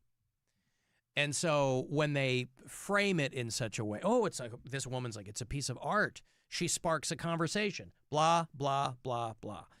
That's code for I don't want to kill this thing in the crib because I need another rounding of VC cash. So let's see if we can, get studios to pay us money or whatever. So yeah, the studios on the technical side, AI has replaced a lot of people. And if your business is more fragmented than it's ever been, you understand why studios would be like, oh, so we could do this for $30 and not $30,000? Okay. People will get used to it. And so she is correct. I mean, it is a new tool. It's a new paintbrush, right? Oh, AI can never take away the craft or the joy of human performance. Blah, blah, blah. Make your own whack-off sign there. Because, of course, they're like, hey, here's somebody you can put in your movies. And I think they ran an advertisement for her during the Academy Awards. Obviously, threw it out on social media, so a lot of people, I think, even if they didn't know quite what it was, they might have seen it already. It's just not perfect yet. They're not there yet. It's better than it's ever been, but I just don't know. I mean, AI now is really, really good. There's all kinds of AI slop on the internet, and that's kind of getting people. I was reading an article this morning that said this might be the year we hit peak social media because social media isn't really fun anymore. And social media use is in decline everywhere except the United States. 50 countries around the world, hundreds of thousands, millions of users. Social media use is in decline. You think back to remember everybody freaking out about the Cracker Barrel logo? They determined most of that was not real at all. Now, if you were to use more than a couple of brain cells, you and I could figure that out, that most living, breathing people aren't freaking out about even the weirdest red hat folks out there, they're really not freaking out about the Cracker Barrel logo. Probably some of them. But they determined that like 90% of that was bots. That the Cracker Barrel thing, as with so many other things, because rage is what prints the money, is that the whole Cracker Barrel outrage machine was like 90% bots on social media. And so whether or not you know the numbers, I think fewer and fewer people are enthralled with social media. And so they're starting to see that it's not like old school fun anymore. It's just people screaming at each other. And it's, you still kind of curate your own experience, but even that's getting harder and harder to do. So they're finding that social media usage around the world is gone into decline. Now, of course, TikTok is set to become an American company. Everybody was dunking on Trump, the kids, because he was back saying, oh, you kids, you're welcome. I saved TikTok. And they're like, release the Epstein files, which is the only appropriate response to anything he says. And so the kids are showing the sharpest decline in social media usage, which is no shock either. But even older, Gen Xers and some millennials, I was talking to somebody the other day. I was actually talking to my ex-wife because I was going to driving to Michigan Saturday to see my daughter perform Saturday night. And so my ex-wife called while I was in the car, make sure that everything was, because I was picking my daughter up, make sure everything was running smoothly. And we were making small talk, and she mentioned that she had deleted her Facebook account. And I'm like, I would love to do that. I just can't. I would love to do that. The only time I'm ever on Facebook is when I'm looking at the show page, answering people's messages or anything like that. I go on my own Facebook page probably quarterly. And I know there's still a lot of people on there. It is a great place to engage, not only our audience, but like other. It just doesn't occur to me that often. I guess for the purposes of the show, I should be more diligent with it. But I'm like, I guess. So between the AI slop, which, let's be real, a lot of it is very entertaining. But when that's what most of it becomes, and that's the stuff that's clearly goofy AI, what's really going to jam people up is now every video you see, you go, did he actually say that? Right. No matter who it is, right? Trump is so crazy that everything you see, you go, yeah, he probably did say that. But you still have to kind of be diligent and go, okay, but is that real? And every video I see now, my immediate thought is, well, I don't know. Did that person say that? So it's going to get real hard for people, to determine what's real, what's not. And a lot of people's response to that is going to be, goodbye. Yeah, but that's why am I messing with this? I'll just delete my account. That's exactly what they want, though. They want the people that aren't going to say goodbye, the people that are so into the back and forth nonsense on social media. That's fine. Let all those people scream at each other all day long.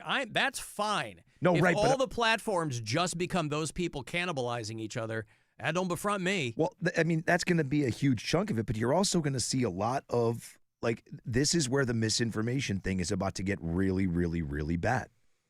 Because you're not going to be able to tell. Look, there's a massive chunk of people that get their news from stupid social media posts. Right. So when these things become indistinguishable, there's going to be a humongous problem. Oh, I watched this video yesterday, and I saw Joe Biden set a baby on fire. Right. No, I don't think that happened. I'm pretty sure that didn't happen. That's where we're headed.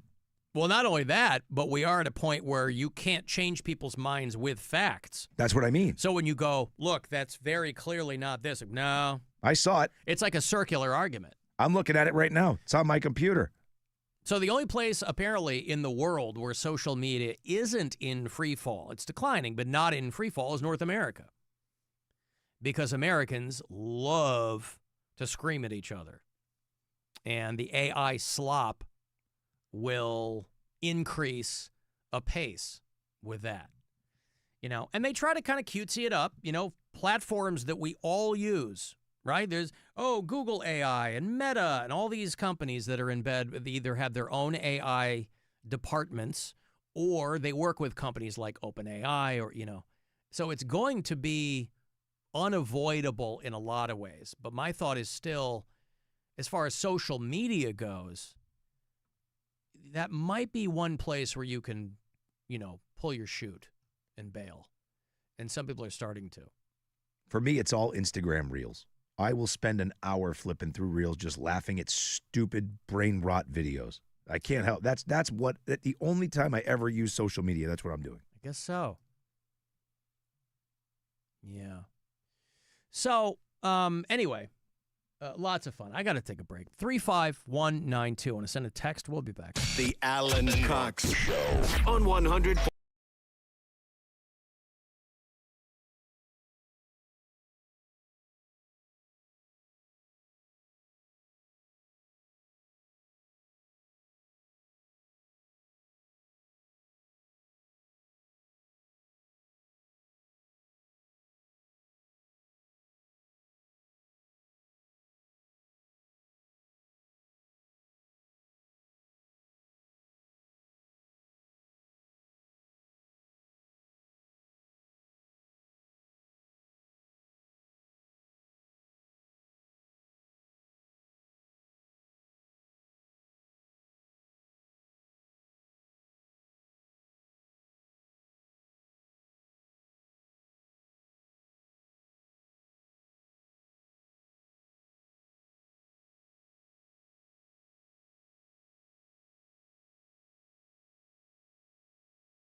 Call the Alan Cox Show. Pay attention to notice the reverse of everything that is normal becoming abnormal. 216-578-1007 or 1-800-348-1007.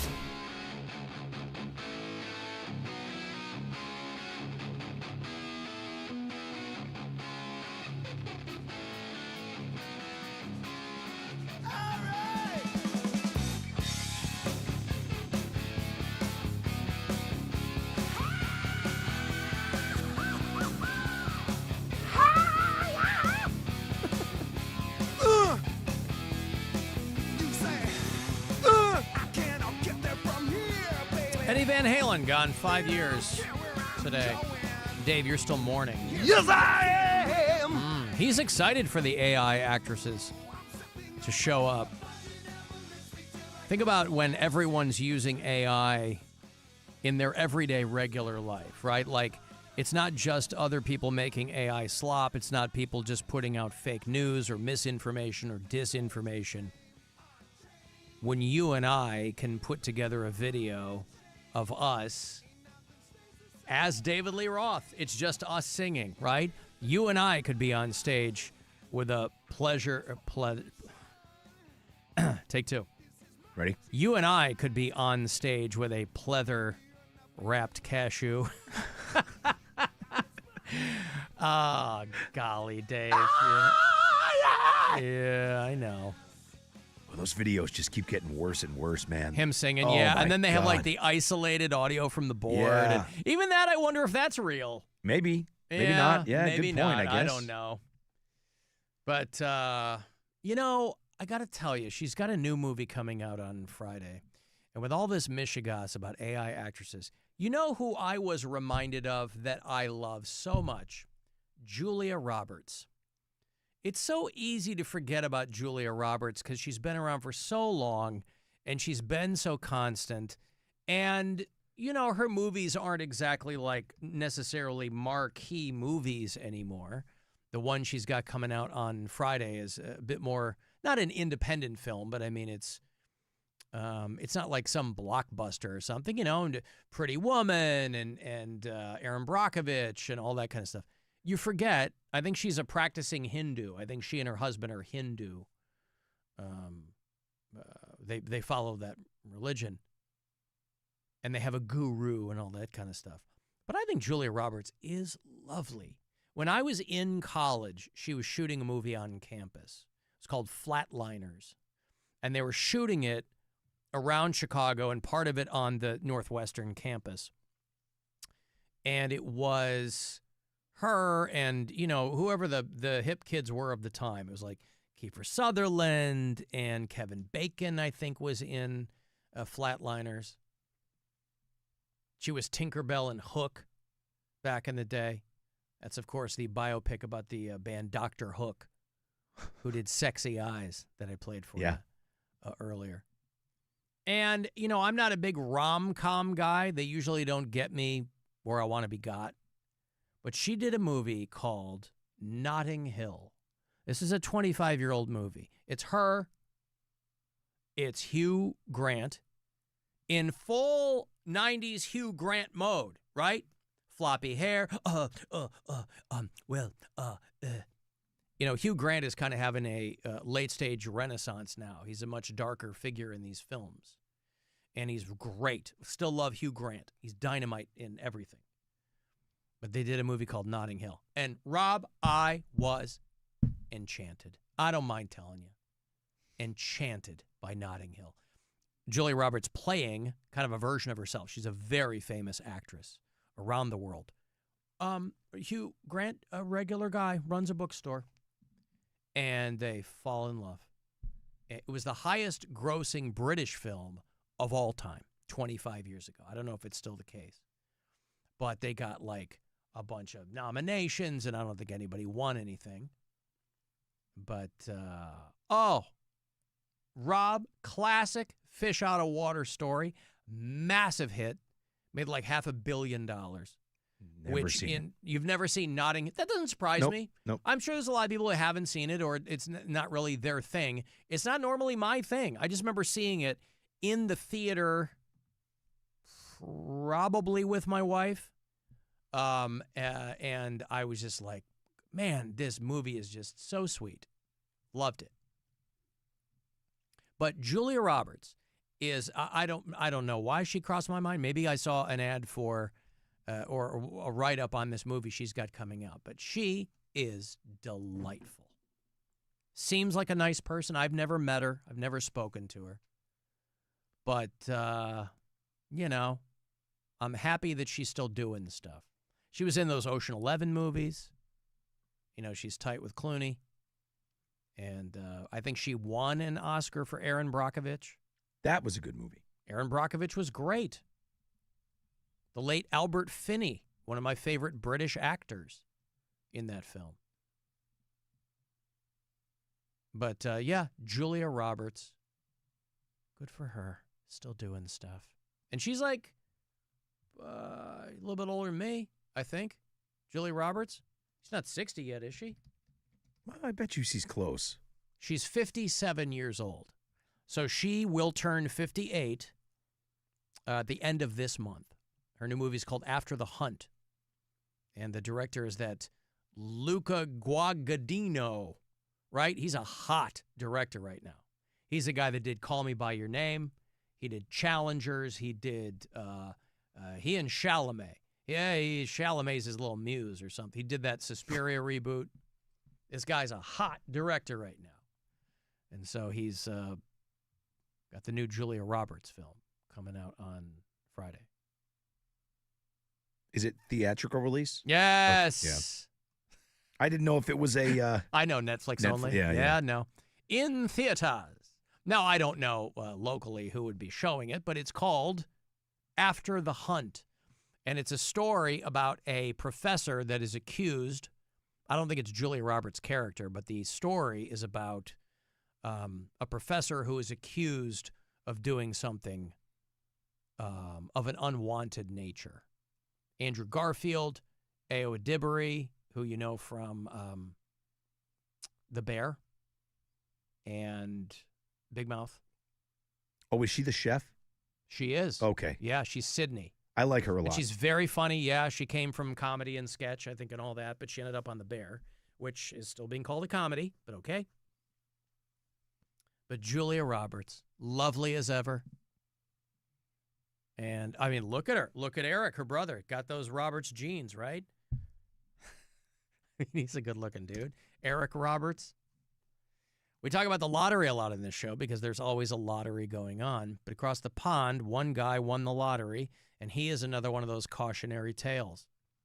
A guy named Adam Lopez won a lottery in the UK. Now, again, I don't consider $1.3 million life-changing money. Maybe that sounds silly. I'm just saying that if you are prone to really not knowing what to do with money, you are going to blow through that money. It's not $1 billion. It's 1.3. I don't know how they do it overseas. You know, the tax rate up there over there is much higher because they have universal health care, as most developed nations do, Rob. Nevertheless, this guy wins $1.3 million. Let's say it's similar to over here, right? The guy's probably going home with $650? 600, yes, probably less than that. A 39-year-old forklift driver, in July of this past year, he said he had fewer than $20, 20 pounds, in his bank account, and he bought a bunch of scratch-off tickets, and he won $1.3 million. And this guy started spending. He said, I really wish I hadn't quit my job. That was a mistake. Yeah. So he bought Range Rovers for himself and his mom, bought a family vacation to Barbados, which, again, doesn't sound like that's going to cut too much in, but he's like, quitting my job was a mistake. Because he said that he lost the structure in his day-to-day life, you know? A lot of people lament it, but if you had money in the background, that structure might be good. Go to work, come home, whatever it is, right? And he said that his life did a complete 180 after winning that money. And it was 3 months later that he looked around and he was like, I ended up in the hospital. I had a pulmonary embolism. And I was really blowing through that money. He was in the hospital for a couple of weeks. It's going to take him months to recover. Now, again, this is in England. This guy's not going to go broke because he got sick. Over here, you'd absolutely go broke because you got sick. But the big picture, he's like, I'm going to dial back the spending. I wish they said how much he had left. Doesn't sound like much. That was the part that I missed. So off a scratcher, he wins a little over $1 million. Now, again, not a guy in good shape, okay? Here's a picture of him. He's a big dude. So he's gonna, if he's living hard, he's gonna end up in the hospital with something. And he got a blood clot in his leg, which spread to his lungs. Yeah, I mean, that was coming no matter what. That Yeah. wasn't the lottery. Nope. That was 40 years of cheeseburgers. But it's funny because, again, he's in the UK where they have the National Health Service, which, again, isn't perfect. But he's not a guy, he's like, well, whether you have a lot of money or not, when you're in the back of the ambulance, none of it matters. He is able to come at that from an existential point of view, right? Doesn't matter how much money you've got when you're in that ambulance and you're thinking about your life, you worry. Over here, people are worried about how much that ambulance is going to cost them. So it does matter how much money you've got in the bank. But he quit his job, driving the forklift, and he said, I never should have done that because I needed some structure in my life. And so he's going to, after this, hopefully put his health first. But he won the lottery. And again, he did what so many people do. You know, they blow through all of it. Now, again, if you win $1 billion, you win the Powerball, you couldn't blow through it. You know, just letting a massive chunk of that money sit, you could live on that alone. But he's thinking about his health now. Funny how that happens. Well, right? I mean, you end up there. I mean, to his point, it doesn't really matter how much money you have if you're not going to live to spend it.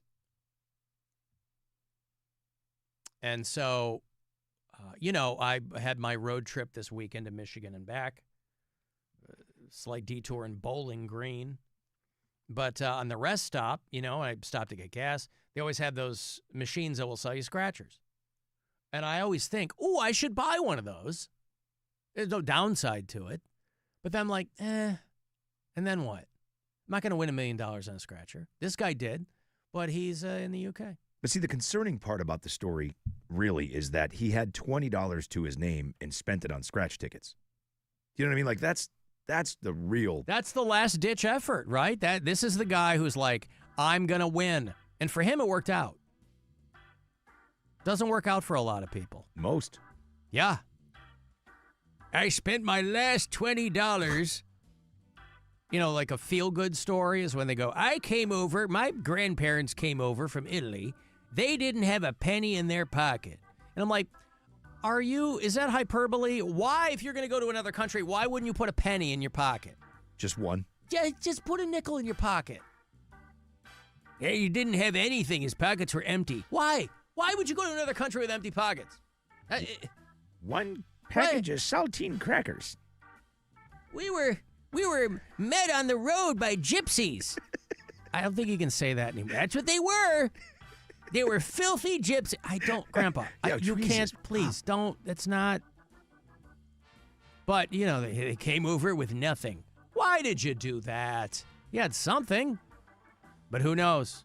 Long as you got here, The clothes on their back. The clothes on their back is all they had. Yeah, so this guy, he had $20. Well, 20 pounds. Who knows how much that was in American dollars? But he wins 1.3 million and then has a pulmonary embolism. Anywho, caveat emptor. We got to go. Rob, where can people hit you up in the interim? On Instagram, WMMS Rob. He's still there, hasn't dumped it yet. You'll find him scrolling through the reels. That's right. All that AI slop, like we all do. You'll find me on socials at Alan Cox Show. If you need Alan Cox Show stickers, I'm always happy to mail those out. Just shoot me an email at alancoxshow.com. And what else? The show, available wherever you get your podcasts. If you opt for the iHeartRadio app, you can leave messages there. There's a red talkback button. Otherwise, voicemails on our after-hours line, 216-986-8903. And, of course, our YouTube channel, if you're somebody who prefers to watch, Lord knows why, but you can. You're offered that option. Find the Alan Cox Show YouTube channel. The Corey Roddick Experience is next, I believe. The whole thing. In full before tomorrow night. We'll get back to the Cavs preseason basketball on MMS. And a whole bunch of Rush tonight, too. Beautiful. WMMS.com. Find out how you can win tickets for Rush when they return. Cleveland, one of only 7 cities they're playing next summer and fall. So WMMS.com for the details. And that's it. Thanks, guys, very much for hanging out. We will talk to you again tomorrow around 2. See you in hell. Just before we go, I'm going to go to the bathroom for a bit. Not to cry about you leaving, but just to take a huge dump. So if you hear any crying from the bathroom, not about you. It's the dump. Be careful of what you say. Be careful in every way. Be careful of what you do. Big Brother is watching you. Be circumspect and discreet. Stay light on your mental feet. One slip and you know you're through. Big Brother is watching you. Conform with all directives. Remember, obedience pays. And when you watch that TV screen, remember it works both ways. You'll disappear in a wink unless you can double think. You'll vanish into the blue. Big Brother is watching you. This is the Alan Cox Show. Everywhere on our free iHeartRadio app or whatever smart device you have. Just tell it to play the Alan Cox Show on iHeartRadio. This is Katina Mobley. This is what's trending from iHeart Sports Network. Presented by GeneratorFranchise.com. New quarterback, same results for the Browns in London yesterday. Cleveland's now failed to score 20 points in all 5 of their games. Next up, a trip to Pittsburgh Sunday. Cavs are getting set to open the preseason. That'll happen tomorrow night. The Bulls